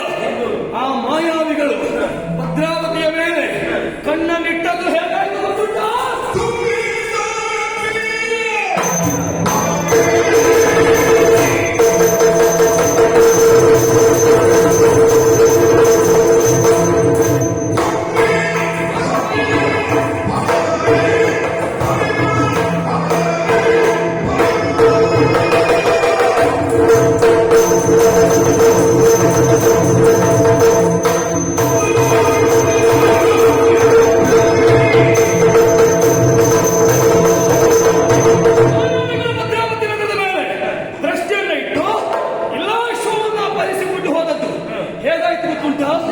ಮಕರಂದವನ್ನು ಹೀರುವುದು ದುಂಬಿಯ ಗುಣವಾದರೂ ಸಂಪಿಗೆಯ ಹೂವಿನಲ್ಲಿ ಮಕರಂದ ಉಂಟು ಎನ್ನುವ ಕಾರಣಕ್ಕಾಗಿ ಭ್ರಮರವೊಂದು ಒಂದು ಹೀರುವ ಪ್ರಯತ್ನ ಮಾಡಿದ್ರೆ ಏನಾಗ್ತದೆ? ದುಂಬಿ ಸಾಯುತ್ತದೆ. ಇಲ್ಲಿ ಆದದ್ದು ಹಾಗೆ. ಉಳಿದ ನಾಡಿನ ಮೇಲೆ ಅಭಿಯೋಗವು ಇಲ್ಲ, ತನ್ನ ಮಾಯಕದ ಆಟವು ಅದನ್ನು ಪ್ರದರ್ಶನ ಮಾಡುವುದಕ್ಕೆ ಮಾಯಾವಿಗಳಿಗೆ ಅವಕಾಶ ದೊರಕಿರಬಹುದು. ಇವತ್ತಿನ ಭದ್ರಾವತಿಯಲ್ಲಿ ಮಾಯಕದ ಆಟವನ್ನು ಮಾಡುವುದಕ್ಕೆ ನಾನೇ ಇರುವಾಗ, ಅದಲ್ಲ ನನ್ನ ಮಗ ಸುವೇಗ ಇರುವಾಗ, ಅದಲ್ಲ ನನ್ನ ಇನ್ನು ತಮ್ಮಂದಿರು 4 ಮಂದಿ, ಅವರೆಲ್ಲರೂ ಇರುವಾಗ ಯಾವ ಕಾರಣಕ್ಕೂ ಸಾಧ್ಯವಿಲ್ಲ. ಹರಿಗಳಿಗೆ ಅಂಕುಶ ಸದೃಶನಾಗಿ ಸಮರಾಂಗಣದಲ್ಲಿ ಕೆಡಹಬೇಕಂತಾದ್ರೆ ನಾನು ಒಪ್ಪನೆ ಹೋಗುವುದಲ್ಲ. ಮಗನಾದಂತ ಸುವೇಗನನ್ನ ಸಭೆಗೆ ಮಾಡಿ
ಕಣ್ಮರೆಯಾಯಿತು.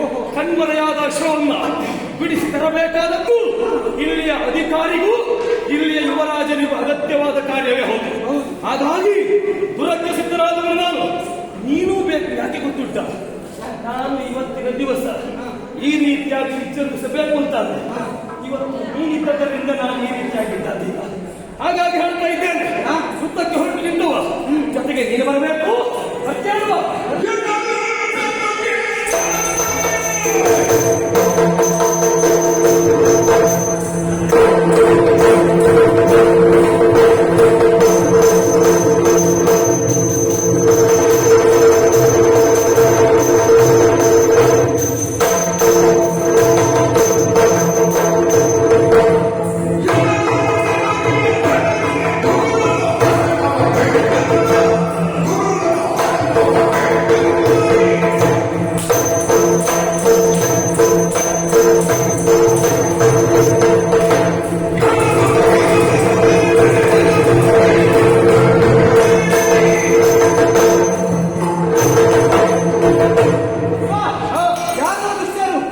ನಮ್ಮಲ್ಲಿರುವ ಆ ವಿಶೇಷ ದುರ್ಗವನ್ನು ಅಪಹರಿಸಿದ್ದಾರೆ.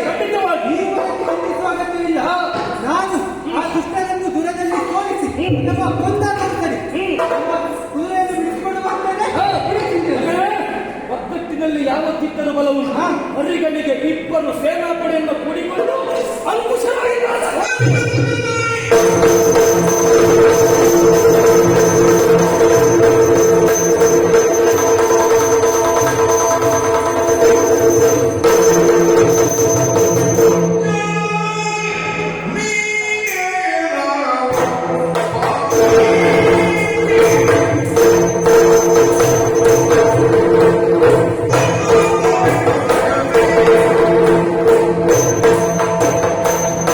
¡Vamos!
ನೋಡುತ್ತಾ ಇದ್ದೀಯಾ?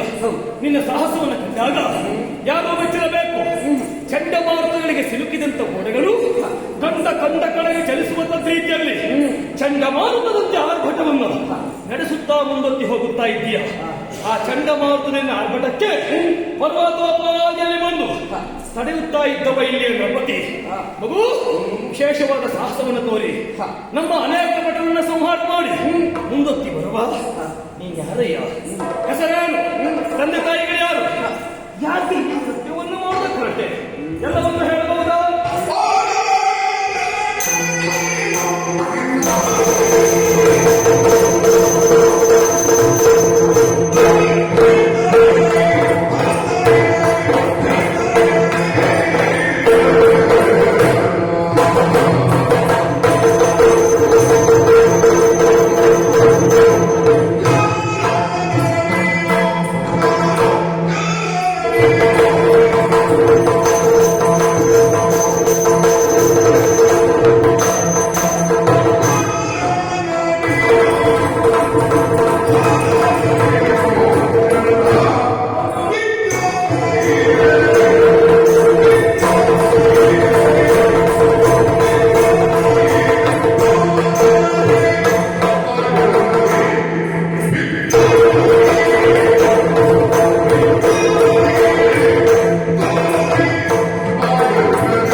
ಕೌಶಲ್ಯ ಇದನ್ನು ತೋರಿಸುವ ನಾನು ಹೇಳ್ತೇನೆ ಕೇಳು. ಆದರೂ ಇಲ್ಲಿರುವಂತ ವೀರಾದಿ ವೀರಗಳನ್ನು ಸೋಲಿಸುತ್ತಾ ಮುನ್ನತ್ತಿ ಬರ್ತಾ ಇದ್ದೇನೆ. ಬಂದವ ನೀನು ನನ್ನ ಜೊತೆ ಹೋರಾಟ ಮಾಡುವುದನ್ನು ಬಿಟ್ಟು ನನ್ನ ಪರಿಚಯವನ್ನು ಕೇಳ್ತಾ ಇದ್ದೀಯ. ಹಬ್ಬ ಹಸಿವಿಗೆ ತಕ್ಕ ಪುರಸ್ಕಾರ ಆಗಬೇಕು ಅಂತ ಆದ್ರೆ ಪ್ರತಿಭಾವಂತನ ಪರಿಚಯವೇ. ಒಂದು ಮಾತನ್ನು ಹೇಳ್ತೀನಿ ಕೇಳು. ನಾನು ಯಾರಾದರೂ ಅಷ್ಟಕ್ಕೆ ಹೇಳಬೇಕಾ? ಇಷ್ಟೊಂದು ವಿಚಾರವಾಗಿ ನನ್ನನ್ನು ಕೇಳ್ತಾ ಇದೆಯಲ್ಲ, ಕೇಳುವುದಕ್ಕೆ ನೀನು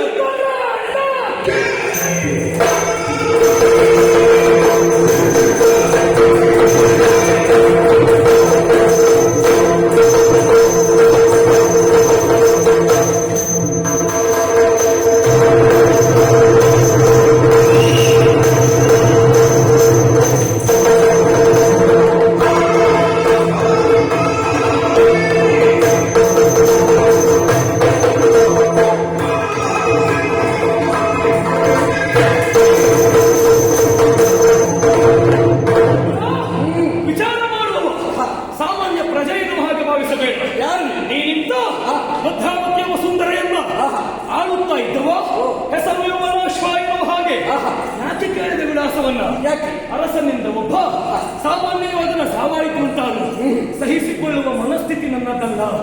ಸಮಾಧಾನ ಭೇದ ದಂಡ ಎನ್ನುವ ಚತುರೋಪಾಯ ಅದಕ್ಕನುಗುಣವಾಗಿ ವಿಚಾರಣೆ ಮಾಡಿದೆ. ಮಗು, ದುಡುಕು ಸಲ್ಲ. ಯಾಕೆ ಹೇಳು? ಯಾಕೆ ನಿನ್ನಂತ ದುಡುಕು ವೀರರನ್ನು ಅನೇಕರನ್ನು ಕಂಡಿದ್ದೇನೆ. ಬಂದವರು ದೂರದಲ್ಲಿ ವಿಜಯಶಾಲಿಗಳಾಗಿ ಹೋದದ್ದಿಲ್ಲ. ಇದುವರೆಗೆ ಯಾವ ಒಬ್ಬ ಅರಸನಿಂದಲೂ ಗೆಲ್ಲುವುದಕ್ಕೆ ಆಗದೇ ಇರುವ ಪುರ ಯಾವುದು ಕೇಳಿದ್ರೆ ನಮ್ಮದ್ದಾದಂತ ಭದ್ರಾವತಿ. ಹಾಗಾಗಿ ಹೇಳ್ತಾ ಇದ್ದೇನೆ, ಹಠ ಬೇಡ ಮಗು, ವಿಳಾಸವನ್ನ ಹೇಳು. ಯುದ್ಧ ಮಾಡೋದಕ್ಕೆ ಮುಂದಾಗಬೇಡ. ಯಾವ ಉದ್ದೇಶ ಅಂತಾದ್ರೂ ಹೇಳು. ಇಷ್ಟನ್ನ ಹೇಳಿ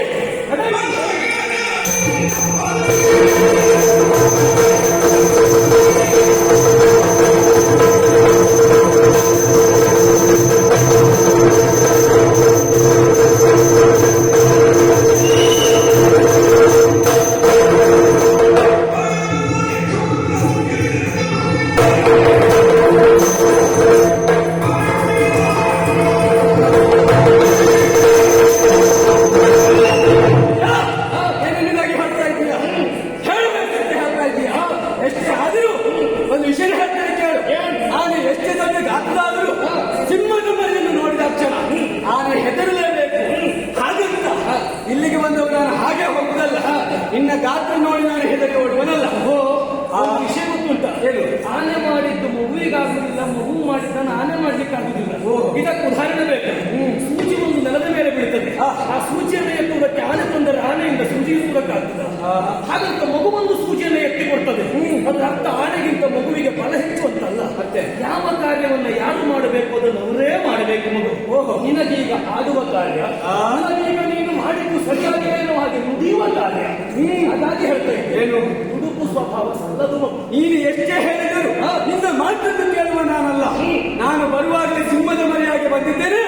ಇಲ್ಲಿ ಬಂದ ಮೇಲೆ ಸಿಂಹದ ಹಾಗೆ ಕರ್ತಿಸ್ತೇನಂತೆ. ಸಿಂಹದ ಮರಿ ಆದ್ರೆ ನಾನು ಬೇಟೆಯಾಡೋದಕ್ಕೆ ಎಷ್ಟೊತ್ತಿಗೂ ಸಿಗ್ತಾ ಇದ್ದೆ. ಹೌದಲ್ಲ? ನಿನಗೆ ನೀತಿ ಮಾತ್ರ ಪತ್ತೆಯಾಗುದಿಲ್ಲ ಅಂತ ಆದ್ರೆ ಏನು ಕೈಯಲ್ಲಿ ಬಾಣ ಇಲ್ಲ ಅಂತ ಮಾಡಿದ್ಯಾ?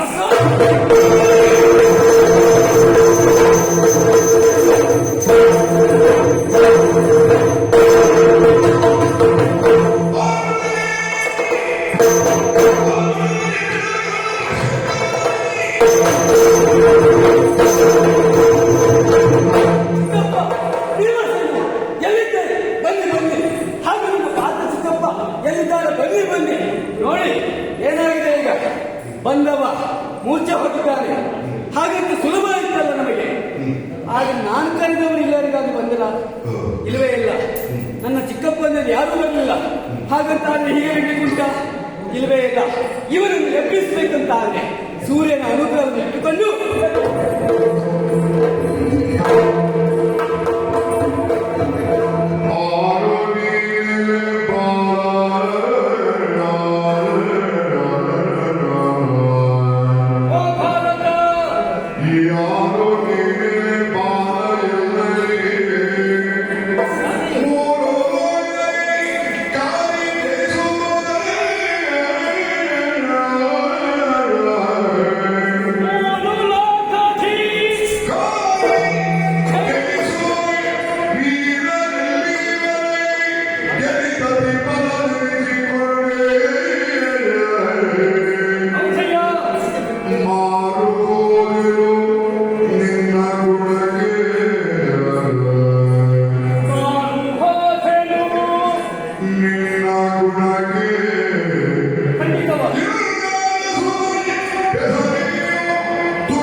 ನಿನ್ನನ್ನು ಕಂಡಾಗ ಕಾಣ್ತಾನೇ ಇರಬೇಕು ಅನ್ನೋ ಮನಸ್ಸು ಹಂಬಲಿಸುತ್ತಾ ಇದೆ. ಆ ರೀತಿಯ ಇದಕ್ಕೆ ಕಾರಣ ಏನು? ನೀನು ಮಾಡಿದ ಯುದ್ಧದ ವೈಖರಿ ಅಲ್ಲ ಮಗು. ಮತ್ತೆ ಯುದ್ಧವನ್ನ ಯಾರು ಯಾವಾಗ ಹೇಗೆ ಬೇಕಾದರೂ ತೋಳಿನಲ್ಲಿ ಸಾಮರ್ಥ್ಯ ಇದ್ದರೆ, ಕಲಿತ ವಿದ್ಯೆಯನ್ನು ನಮ್ಮೊಳಗಡೆಗವಾದರೆ, ಬುದ್ಧಿಯಂತಿಕೆಯನ್ನು ಉಪಯೋಗಿಸಿದರೆ ಯಾರೂ ಮಾಡಬಹುದು. ಹಾಗಂತ ಯುದ್ಧದಲ್ಲಿ ಆಯುಧವನ್ನು ಕಳೆದುಕೊಂಡು ಬಿದ್ದವನನ್ನ ಶುಶ್ರೂಷೆಯನ್ನ ಮಾಡಿ ಮೇಲೆತ್ತಬೇಕು ಅಂತಾದ್ರೆ ವಿದ್ಯೆ ಬೇಕಾಗಿಲ್ಲ ಮಗು. ಮತ್ತೆ ಹೃದಯ ಶ್ರೀಮಂತಿಕೆ ಬೇಕಾಗುತ್ತೆ. ಎಲ್ಲವನ್ನ ಕಳೆದುಕೊಂಡು ರಥದ ಮೇಲೆ ಮೂರ್ಛಾವಸ್ಥೆಗೆ ನಾವಿದ್ದಾಗ ಶುಶ್ರೂಷೆ ಮಾಡಿದವರು ನೀನು. ವಿರೋಧಿ ಎನ್ನುವ ಕಾರಣಕ್ಕಾಗಿ ಆಯುಧ ಇಲ್ಲ ಎನ್ನುವಂತ ಉದ್ದೇಶದಿಂದ ನನ್ನನ್ನು ಕಡಿಯುವ ಪ್ರಯತ್ನ ಮಾಡಿಲ್ಲ ನೀನು. ಅದನ್ನು ಹೊರತುಪಡಿಸಿ ವೀರನಾದವನು ಎದೆಗೆ ಎದೆಗೊಂಡು ಭುಜ ಇಟ್ಟು ಕಾಳಗವನ್ನು ಕೊಡುವುದಕ್ಕೆ ಸಿದ್ಧನಾದವನ ರೀತಿಯಲ್ಲಿ ಬಿದ್ದ ನನ್ನನ್ನು ಎಬ್ಬಿಸಿದೆಯ ಮಗು. ಏನೋ ನಿನ್ನ ಈ ದೊಡ್ಡ ಗುಣಕ್ಕೆ ಸಂಪೂರ್ಣ ಮಾರು ಹಾಗಾಗಿ ಹೇಳ್ತಾ ಇದ್ದೇನೆ. ಏನೋ ಎಲ್ಲಾದರೂ ಕದೆ ವಿಳಾಸವನ್ನು ಹೇಳುತ್ತೀಯ ಬಾ.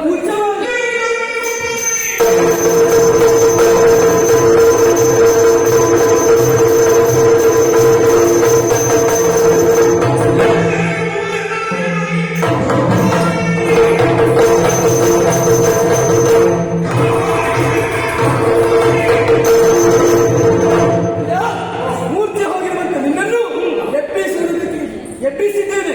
ಹಾಗಂತ ನಿನ್ನನ್ನು ಮಾತನಾಡಿದ್ದಕ್ಕೆ ಎಬ್ಬಿಸಿದವ ನಾನಲ್ಲ. ನಿನ್ನಲ್ಲಿ ನಾನು ಹೋರಾಟ ಮಾಡಬೇಕು ಎನ್ನುವ ಕಾರಣಕ್ಕಾಗಿ ಎಬ್ಬಿಸ್ತಾ ಇದ್ದೇನೆ. ಭಾರತಕ್ಕೆ ಹೋರಾಟ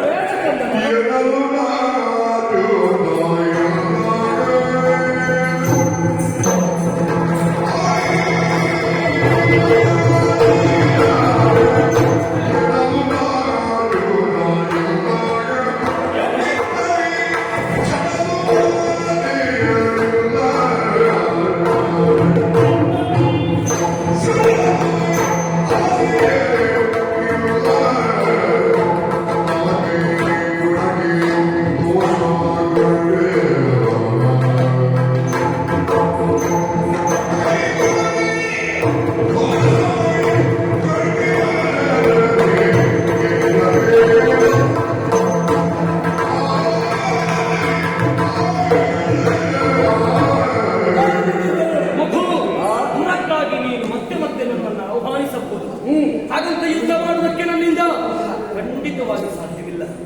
ಯಾಕೆ ನಿಮ್ಮೊಳಗೆ ಪರಿಚಯವನ್ನು ಕೇಳ್ತಾ ಇದ್ದೇನೆ? ಯಾಕಾಗಿ ಪರಸ್ಪರ ವಿರೋಧಿಗಳಾದರೂ ಕಾರ್ಯ ಕಾರಣ ಇಲ್ಲದೆ ಆಗುವ ವೈರತ್ವದಲ್ಲಿ ಎಲ್ಲಿಯಾದರೂ ನಮ್ಮವರನ್ನ ನಾವು ಕೊಂದು ಬಿಟ್ಟೆವಂತಾದ್ರೆ, ನಿಮ್ಮವರನ್ನ ನೀನು ಕೊಂದು ಬಿಟ್ಟೆ ಅಂತಾದ್ರೆ ಅದಕ್ಕಿಂತ ದೊಡ್ಡ ಅನಾಹುತ ಬೇರೊಂದಿಲ್ಲ ಮಗು.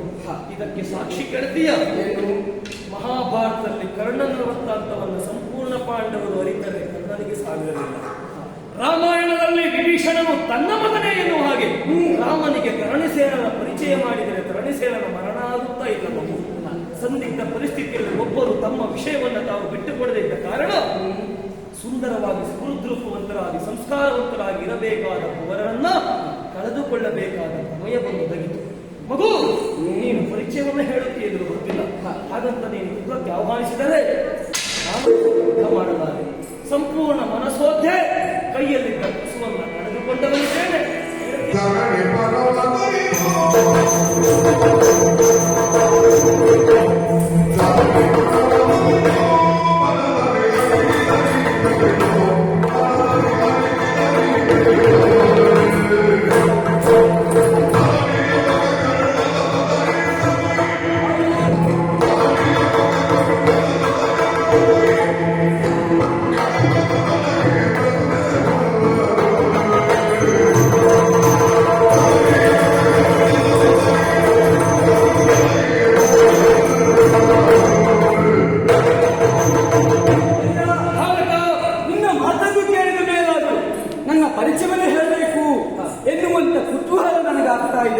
ಹಾಗಾಗಿ ಹೇಳ್ತೇನೆ ಕೇಳು.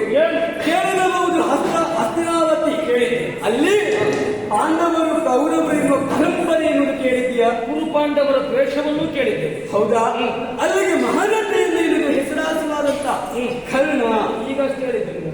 ಹೌದು, ಆ ಹೆಸರನ್ನು ಕೇಳಿ ನನ್ನ ಹೆಸರನ್ನು ಹೇಳಬೇಕೆನ್ನುವ ಆಸೆ. ಹಾಗಾಗಿ ಹೇಳ್ತೇನೆ ಕೇಳು. ಮಹಾನತೆ ಕರ್ಣನ ಪುತ್ರ ವಶಕೇತು. ಹೌದು.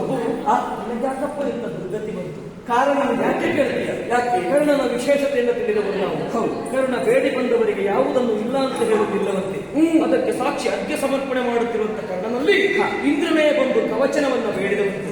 ಆ ಕವಚವನ್ನೇ ಅನುಗ್ರಹಿಸಿ ವೈಕರ್ತನ ಎನ್ನುವಂತ ಹೆಸರಿಗೆ ಪಾತ್ರನಾದವರು. ಅಂತ ವೈಕರ್ತನ ಮಹಾಸಾರಥ್ಯ ಮಗನಾಗಿ ನಿನಗೆ ಯಾಕಪ್ಪ ಕಾರಣವಂತಯ್ಯ.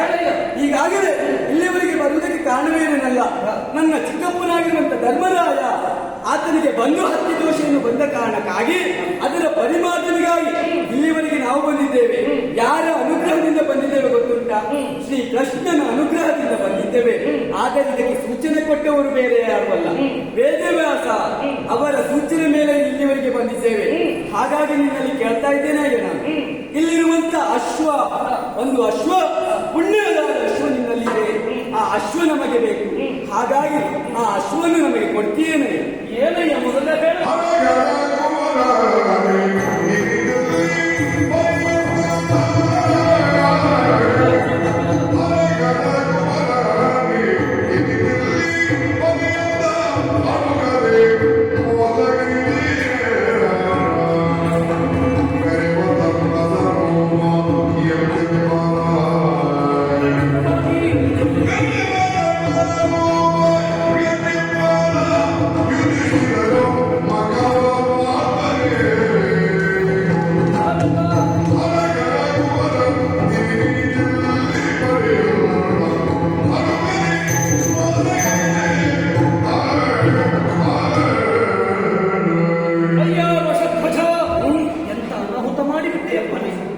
ಸಾರಿ ಸಾರಿ ಬಾರಿ ಬಾರಿ ಪರಿಚಯವನ್ನ ಕೇಳಿದೆ, ಆದರೂ ಪರಿಚಯವನ್ನು ಹೇಳೋದಕ್ಕೆ ನೀನು ಮುಂದಾಗಲಿಲ್ಲ. ಪರಸ್ಪರ ವೈರತ್ವ ಮೊಳಕೆ ಒಡೆದು ಯುದ್ಧ ಆಯಿತು. ಕಾಳಗದ ಕಣದಲ್ಲಿ ನಾನೇನು ಸೋತದ್ದು ಸತ್ಯ, ಸೋತದಕ್ಕೆ ನನ್ನಿಂದ ಯಾವ ಬೇಸರ ಇಲ್ಲ. ನೀನು ಗೆಲುವನ್ನ ಕಂಡುಕೊಂಡದ್ದು ನನಗೂ ಸಂತೋಷವೇ. ಆದರೆ ಪರಮಾತ್ಮನ ನಿರ್ದೇಶನದಂತೆ ಮಾಡುವ ಪಾಂಡವರ ಕಾರ್ಯಕ್ಕೆ ತಡೆ ಉಂಟು ಮಾಡುವುದಕ್ಕೆ ನಾ ಮುಂದಾದನಲ್ಲ ಏನು ಅಂತ ಒಂದು ನೋವನ್ನು ಉಂಟಾಗ್ತಾ ಉಂಟು. ಯಾಕೆ ಗೊತ್ತುಂಟ? ಯಾಕೆ ನಾನು ಪರಮ ವೈಷ್ಣವನೇ ಆಗಿದ್ದೇನೆ. ಯಾವಾಗ ಹರಿಯನ್ನ ಕಾಣುವುದು ಎನ್ನುವ ಹಂಬಲದಲ್ಲಿದ್ದವನು ನಾನು. ಒಂದು ಅವಕಾಶ ನನಗೆ ದೊರಕುತ್ತದೆ ಎನ್ನುವ ಸಂತೋಷದಲ್ಲಿದ್ದೆ. ಅದು ಯಾವುದು ಕೇಳಿದ್ರೆ, ಯಾವುದು ಗುರು ಪಾಂಡವರ ವೈರತ್ವಕ್ಕೆ ಕಾರಣವಾಗಿ ಅದಕ್ಕೆ ಅಂತಿಮವಾಗಿ ಮಹಾಭಾರತ ಸಂಗ್ರಾಮ ಸಿದ್ಧವಾಯಿತು. ಯೋಚನೆ ಮಾಡಿದೆ, ಕೃಷ್ಣನ ಪಕ್ಷದಲ್ಲಿ ನಿಂತು ಯುದ್ಧ ಮಾಡುವುದಕ್ಕೆ ನನ್ನ ಕ್ಷೋಹಿಣಿ ಸೇನಾಬಲವನ್ನು ಕೇಳಿದರೆ ಪಾಂಡವರ ಜೊತೆಗೆ ಕೃಷ್ಣನನ್ನ ಕಂಡ ಸಂತೋಷ ಸೌಭಾಗ್ಯ ದೊರಕುತ್ತದೆ ಎನ್ನುವ ಒಂದು ಆಸೆಯಿಂದ ಇದ್ದವ. ಏನು ಮಾಡೋಣ ಹೇಳು? ಏನು ಪಾಂಡವರಿಂದ ನನಗೆ ಕರೆ ಬರಲಿಲ್ಲ, ಕೃಷ್ಣನ ಅನುಗ್ರಹಕ್ಕೆ ಪಾತ್ರನಾಗುವ ಅವಕಾಶವೂ ದೊರಕಲಿಲ್ಲ. ಈ ಸಂದರ್ಭದಲ್ಲಿ ನೀ ಮೊದಲೇ ಬಂದು ವಿಷಯವನ್ನು ಹೇಳಿದ್ದೆ ಹೌದಂತಾದ್ರೆ ಕೃಷ್ಣನ ಕೃಪಾ ಕಟಾಕ್ಷಕ್ಕೆ ಕೇಳಿದ ಅಶ್ವವನ್ನು ಕೊಟ್ಟು ಭಾಗಿಯಾಗುತ್ತಾ ಇದ್ದೆ. ತಪ್ಪು ಮಾಡಿಬಿಟ್ಟೆ. ಧರ್ಮರಾಯನ ಮತದ ಭಯವನ್ನು ನಾನು ತಡೆಯುವುದಕ್ಕೆ ಮುಂದಾಗಿಬಿಟ್ಟೆ. ಏನು ಮಾಡಲೇ? ಅಯ್ಯ, ನಿನ್ನದೇನೂ ತಪ್ಪಿಲ್ಲ. ಹಾಗಂತ ನೀನು ಸಾರಿ ಸಾರಿ ಕೇಳಿದ್ದೀಯ, ಆದ್ರೆ ನಾನು ಹೇಳಲಿಲ್ಲ. ನನ್ನ ಕೋಪವೇ ಹಾಗಾಯಿತು. ಆದ್ರೆ ಕೋಪಕ್ಕೆ ಇದಕ್ಕೆ ಕಾರಣವಂತ ಆದ್ರೆ ಹಾಗಂತ ಇಲ್ಲಿವರಿಗಾಗಿ ಬಂದವ ನಾನು ಒಬ್ಬನೇ ಅಲ್ಲ. ನನ್ನ ಚಿಕ್ಕಪ್ಪನಾಗಿರುವಂತ ಭೀಮಸೇನ ಅವರು ಕೂಡ ಬಂದಿದ್ದಾರೆ. ಅವರನ್ನು ನೀನು ನೋಡ್ಬೇಕಂತ ಆದ್ರೆ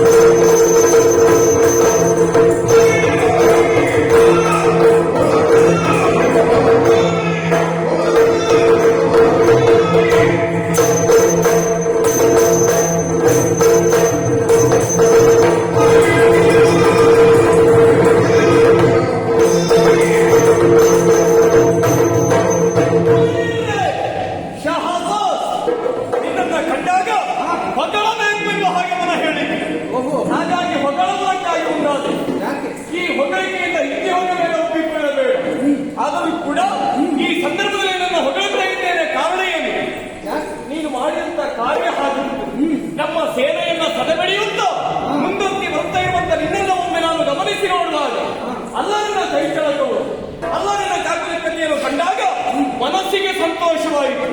ಆ ಕುರಿತಾಗಿ ನನ್ನನ್ನು ಹೊಗಳುವುದಕ್ಕಾಗಿ ಮುಂದಾದೆ. ಹಾಗಂತ ನಿನ್ನಲ್ಲಿಯೇ ದುರವನ್ನು ಕೊಡುವುದಕ್ಕೆ ಮುಂದಾಗಲೇ ಇನ್ನೊಂದರ ಕುರಿತಾಗಿ ಸ್ವಲ್ಪ ಯೋಚನೆ ಮಾಡಿ ನೋಡಿಕೆ ಹೊರಟಾದೆ. ಯೋಚನೆಯ ಮುಂದಾಗುತ್ತಾ ಉಂಟು. ಯಾಕೆ ಬಂದಯ್ಯ? ಒಂದು ಯುದ್ಧ ಆಗಬೇಕು ಅಂತ ಒಂದು ಯೋಗಿಕೆ ಅಂತ ಇರ್ತದೆ. ಯಾರಿಗೆ ಯಾರೊಂದಿಗೆ ಸಮರವನ್ನು ಮಾಡಬೇಕು ಎನ್ನುವ ಕುರಿತಾಗಿ ಯೋಚನೆ ಮಾಡಬೇಕಾಗ್ತದೆ. ಒಮ್ಮೆ ನಿನ್ನನ್ನು ಸರಿಯಾಗಿ ನೋಡಿಕೆ ಹೋಗುವಂತಾದ ನಿನ್ನೊಂದಿಗೆ ನಾನು ಸಮರವನ್ನು ಕೊಡಬಹುದು, ಸಾಧ್ಯವೇ ಇಲ್ಲ. ಯಾಕೆ ವಯೋಮಿಕೆ ನೋಡಿರಬಹುದಂತಾದ್ರೆ ನನಗಿಂತ ಸಣ್ಣವ. ಹಾಗಾಗಿ ನಾನು ಹೇಳು, ನಿನಗೆ ನನ್ನೊಂದಿಗೆ ಸಮರ ಅಲ್ಲ, ನೀನು ಸಮರ ಕೊಡುವುದಕ್ಕೆ ಯೋಗ್ಯ ಅಲ್ಲ ಅಂತ ಹೇಳುವುದಿಲ್ಲ. ನನ್ನೊಂದಿಗೆ ಸಮರಕ್ಕೆ ನೀನು ಸರಿಯಾದಂತ ವ್ಯಕ್ತಿಯಲ್ಲ. ಹಾಗಾದ್ರೆ ವ್ಯಕ್ತಿಯೇ ಇರುವುದು ಇದ್ದಾರಪ್ಪ. ನಿಮ್ಮಲ್ಲಿ ಏನಿಂತಲೂ ಹಿರಿಯವರು ಯಾರಾದ್ರೂ ಇದ್ದದ್ದೇ ಆದ್ರೆ ನನ್ನೊಂದಿಗೆ ಯುದ್ಧಕ್ಕಾಗಿ ಕಳುಹಿಸಿಕೊಡು, ನಿನಗೆ ಹಿಂದಕ್ಕೆ ಹೋಗು.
ಸಮಾನತೆ ಇರಬೇಕಾಗುತ್ತದೆ. ಆ ಕುರಿತಾಗಿ ಯೋಚನೆ ಮಾಡಿ ನೋಡುವಾಗ ನಿನಗೂ ನನಗೂ ಅಜಗಂತರ ವ್ಯತ್ಯಾಸವನ್ನು ಕಂಡು ಬರ್ತಾ ಉಂಟು. ಮಾತ್ರವೇ ಅಲ್ಲ, ಶಿಶುವಾದಂತ ನಿನ್ನಲ್ಲಿ ಯುದ್ಧವನ್ನು ಕೊಡುವುದಕ್ಕೆ ಮುಂದಾರಿ ಅಂತಾದ್ರೆ ಅದು ಸೋತರೆ ಸೋಲಲ್ಲ, ಗೆದ್ದರೆ ಗೆಲುವಲ್ಲ ಎನ್ನುವ ಉದ್ದೇಶಕ್ಕಾಗಿ ನಿನ್ನಲ್ಲಿ ಹೇಳುತ್ತಾ ಇರುವುದು. ನೀನಲ್ಲ, ನಿನ್ನಿಂದ ಹಿರಿಯವರು ಯಾರಾದ್ರೂ ಇದ್ದದ್ದೇ ಹೋದಂತಾದ್ರೆ ಅವರನ್ನ ಕೊರತೆಗಳು ನನ್ನನ್ನು ಯಾವುದೋ ಒಬ್ಬ ಸಾಮಾನ್ಯ ಬಾಲಕನನ್ನು ಬಳಸಬೇಕು. ಮತ್ತೆ ನಾನು ಈ ನಾಡು ಭದ್ರಾವತಿಯ ಮಹಾರಾಜರಾದ ಯವನಾಶ್ವರ ಸುತನಾದಂತಹ ಸುವೇಗ ಎಂಬವನ್ನ ಹೌದಾ? ಈ ನಾಡಿನ ಯುವರಾಜನಿದ್ದೇನೆ. ಮತ್ತೆ ನೀನು ಹೇಳಿದೆ ಅಲ್ಲ, ಏನು? ನಾನು ಸಣ್ಣವ, ನನಗೆ ಯುದ್ಧ ಸರಿಯಲ್ಲ, ಹಾಗಾಗಿ ತಂದೆಯವರನ್ನು ಅಥವಾ ಬೇರೆ ಹಿರಿಯರನ್ನು ಕರೆಸಿ ಎಂದು ಹೇಳಿದೆಯಲ್ಲ, ಸತ್ಯ. ಯಾಕೆ ನನ್ನಲ್ಲಿ ಸಾಮರ್ಥ್ಯವಿಲ್ಲ ಎಂದು ಭಾವಿಸಿದೆಯಾ? ಮತ್ತೆ ಅಥವಾ ಇಲ್ಲಿ ಸಣ್ಣವನಾದ ನನ್ನಲ್ಲಿ ಸೋತರೆ ನಿನ್ನ ಕನಕಗೆ ಧಕ್ಕೆ ಬರುವುದೆಂಬ ಭಯವೋ ಕಂಡೆ? ನಿನ್ನೊಂದಿಗೆ ಸಮರವನ್ನು ಸೋತು ನಾನು ಸೋತಿ ಅಂತ ಅವರಿಗೆ ಧಕ್ಕೆ ಬರ್ತದೆ ಇರುವ ಹಾಗೆ ಭಾವಿಸಿಕೊಂಡಿರುವ ಹಾಗೆ ಭಾವಿಸಿಕೊಂಡವ ನಾನಲ್ಲ. ನನಗಿಂತಲೂ ಸಣ್ಣವನೇನೆನ್ನುವಂತ ಉದ್ದೇಶಕ್ಕಾಗಿ ಹೇಳಿದ ಬಿಟ್ಟ ಬೇರೆ ಯಾವುದೇ ಉದ್ದೇಶದಿಂದ ಹೇಳಿದವ ನಾನು. ಹಾಗಾಗಿ ನಿನ್ನೊಡನೆ ಇನ್ನೊಂದು ಯುದ್ಧದಲ್ಲಿ ದಾಖಲಿಸಿ ನಮ್ಮ ಕುದುರೆಯನ್ನು ಬಿಡಿಸಿಕೊಂಡು ಹೋಗದ ಹಿಂದಿರುವ ನಾನೆಲ್ಲ ಕಾವು.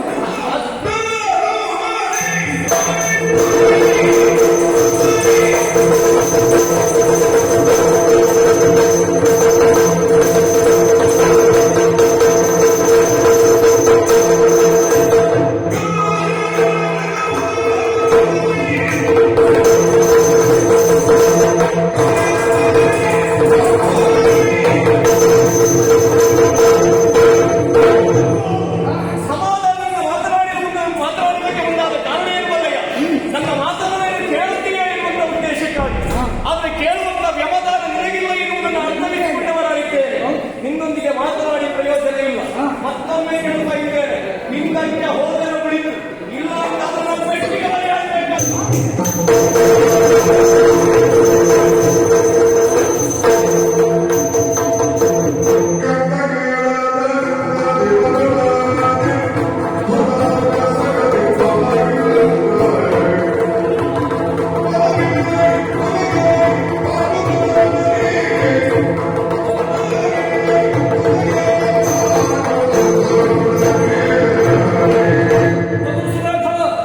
ಯುದ್ಧದ ವೇಗಕ್ಕೆ ಜಡಿವಾಣ ಹಾಕಬಹುದು. ಯಾಕೆ ಇನ್ನು ಯುದ್ಧ ಮಾಡುವುದು ಸರಿಯಲ್ಲ. ಯಾಕೆ ಹಾಗಂತ ಯುದ್ಧಕ್ಕೆ ಉರಿದುಂಬಿಸಿದವನು ನಾನು ನಾನೇ ಇದ್ದೇನೆ. ಹೌದು. ಏನು ಮಾಡೋಣ ಹೇಳು? ವರ್ತಮಾನವನ್ನು ಅರಿಯದೆ ಯುದ್ಧ ಮಾಡಬೇಕಾದ ಸಂದರ್ಭ ಎದುರಾಯಿತು. ನಾನು ಯುದ್ಧ ಮಾಡುತ್ತಿರುವುದಾದರೂ ಯಾರಲ್ಲಿ? ಸುಧಾಂಶು ಸಂಭೂತರಾದಂತ ಪಾಂಡವರು ಹರಿಯ ಕಾರುಣ್ಯ ಕೃಪಾಕಟಾಕ್ಷದಿಂದ ಜಗತ್ತಿನಲ್ಲಿ ಧರ್ಮವನ್ನು ಉಳಿಸುವ ಪಂಚ ಪಾಂಡವರಿಗೆ ಬಂದಂತಹ ಧರ್ಮ ಜಿಜ್ಞಾಸೆಯ ಪರಿಹಾರಕ್ಕಾಗಿ ಕೈಗೊಳ್ಳಬೇಕಾದ ಅಶ್ವಮೇಧ, ಅದಕ್ಕೆ ವಿಶೇಷವಾದ ಅಶ್ವಯಾಗ ಹೇಳಿದ್ರೆ ನಮ್ಮದ್ದು ಎನ್ನುವ ಹಾಗೆ ವ್ಯಾಸರ ಸೂಚನೆ ಎಂತೆಂಬುದು ಅಂತ ಧರ್ಮಾಸ್ಪರ ಮೇಲೆ ಬಳಸಲ್ಲ. ಇಲ್ಲಿಗೆ ನಿಲ್ಲಿಸುವ ಯುದ್ಧವನ್ನ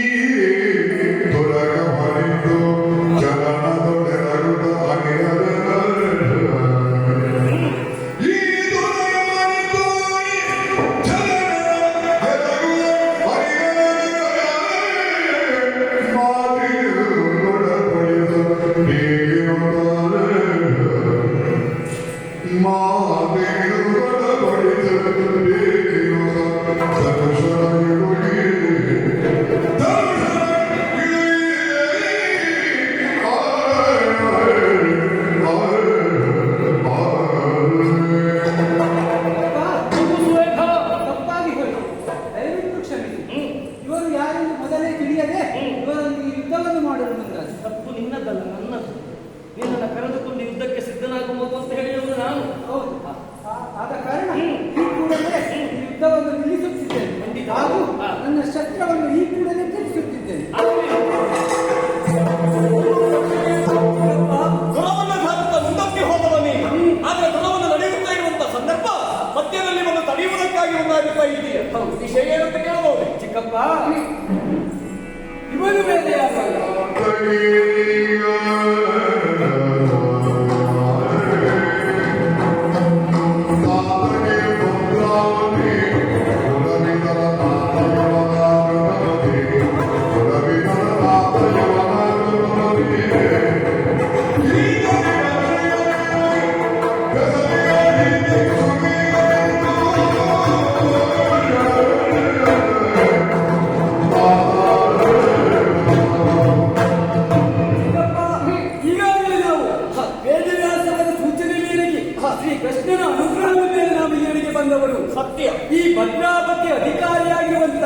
ಯವನಾಸುರ ಅಂತ ಹೇಳಿದ್ರೆ ಇವರೇ. ಹೌದಾ? ಹೌದು, ನಮಗೆ ಬೇಕಾಗಿರುವಂತಹ ಹಯೆ ಎನ್ನುವುದು ಇವರಲ್ಲಿಯೇ ಇದೆ. ಹಾಗಾಗಿ ಇವರು ಬಂದು ನಮಗೆ ಶರಣಾದರು. ಹಾಗಂತ ಶರಣು ಬಂದವರ ಜೊತೆಗೆ ಹೋರಾಡುವುದು ಸರಿಯಲ್ಲ. ಹಾಗಾಗಿ ನೀವೇ ವಿಚಾರಿಸಿಕೊಳ್ಬೇಕು. ಆದಿಕ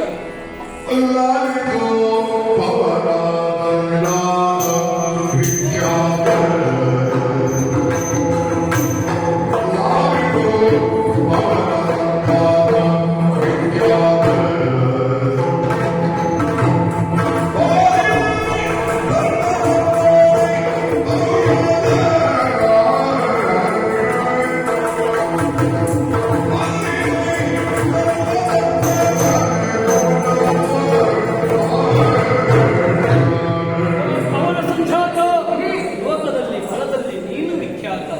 ನಿಮ್ಮೊಂದಿಗೆ ಪವನ ಕೊಡುವುದೇ ನಮ್ಮ ಉದ್ದೇಶ ಅಲ್ಲ. ನೀವು ಯಾರು ಏನು ಎನ್ನುವುದನ್ನು ಅರಿಯದೆ ಇರುವುದರಿಂದ ಯುದ್ಧ ಮಾಡಬೇಕಾದ ಪರಿಸ್ಥಿತಿ ನಮ್ಮ ಪಾಲಿಗಾಗಿದೆ. ನಿಮ್ಮ ಸಂಪೂರ್ಣ ವಿವರವನ್ನು ಅರ್ಥ ಮಾಡಿಕೊಂಡ ಮೇಲೆ ಹರಿಯ ಚರಣ ಸೇವಕರ ಮೇಲೆ ಪರಮ ವೈಷ್ಣವರಾದ ನಾವು ಗುಣವನ್ನ ಸಾರುವವರಲ್ಲ, ಶರಣು ಬಂದಿದ್ದೇವೆ. ಜೊತೆಗೆ ವ್ಯಾಸರ ಸೂಚನೆಯಂತೆ ಕೃಷ್ಣ ನಿರ್ದೇಶನದಂತೆ ಆಗುವ ಒಂದು ಹತ್ಯಾದೋಷದ ನಿವಾರಣೆಗೆ ಅಶ್ವಮೇಧ, ಇದಕ್ಕೆ ಬೇಕಾದ ಅಶ್ವವನ್ನ ನಿಮಗೆ ಸಮರ್ಪಣೆ ಮಾಡುವ ಮುಖೇನ ನಿಮ್ಮ ಫಲವನ್ನು ಕೂಡಿಕೊಂಡು ಹಸ್ತಿನಾವತಿಗೆ ಬರುವುದಕ್ಕೆ ಯವನಾಶ್ವ, ನೀನು ಕೂಡ ಯಾರು ಎನ್ನುವ ಹಾಗೆ ತಿಳಿಯದೆ ನಿಮ್ಮ ಮೇಲೆ ಬಲವನ್ನ ಕೊಡುವುದಕ್ಕಾಗಿ ಮುಂದಾದವರು ಸೋತು ಶರಣಾಗಿ ಬರ್ತಾ ಇದ್ದೀರಿ ಅಂತಾದ್ರೆ ನಿಮ್ಮೊಂದಿಗೆ ಕೊಡುವುದು ಸಲ್ಲ ಇರುವುದನ್ನು ಅರಿತುಕೊಂಡವರೇ ನಾನಿದ್ದೇನೆ. ಆದರೂ ಕೂಡ ಹೊರಟು ಬಂದವರು ನಾವು ಅಶ್ವವನ್ನು ಹುಡುಕಿಕೊಂಡು ಬಂದು ಅಣ್ಣನಲ್ಲಿ ಆಡಿರುವಂತ ಮಾತೇ ಹಾಗೆ ಅಶ್ವವನ್ನು ಹುಡುಕಿ ಕರೆತರುತ್ತೇವೆ ಎನ್ನುವ ಹಾಗೆ ಈ ಅಶ್ವದ ನಿರೀಕ್ಷೆಯಲ್ಲೇ ಇದ್ದವ ನಮ್ಮಣ್ಣ. ನೀವು ನನ್ನ ಜೊತೆಗೂಡಿ ಬರ್ತೀರಿ ಅಂತಾದ್ರೆ ಅಶ್ವವನ್ನ ಜೊತೆಗೂಡಿಕೊಂಡು ನೇರವಾಗಿ ಅಣ್ಣನ ಆಗ್ತಾರೆ. ಧರ್ಮರಾಯಣಿಗೆ ಬಂದ ಧರ್ಮ ಜಿಜ್ಞಾಸೆಯೋ ಅದಲ್ಲ ಬಂಧು ಹತ್ಯಾ ದೋಷವು. ಇದರ ನಿವಾರಣೆಗಾಗಿ ಕೈಗೊಳ್ಳುವ ಅಶ್ವಮೇಧದಿಂದ ಪ್ರತಿಯೊಂದು ನಾಡಿನ ಅರಸು ಮಕ್ಕಳ ಒಂದೊಂದು ತನ್ನ ಸಣ್ಣ ಮಟ್ಟಿನ ಸಹಾಯದಿಂದ ಅವರಿಗೆ ಬಂದಂತ ಪಾಪ ದೂರವಾಗಲಿ ಎನ್ನುವ ಹಾಗೆ ಕೇಳಿಕೊಡುತ್ತಾ ಈ ಕಥೆಗೆ ಮಂಗಳ.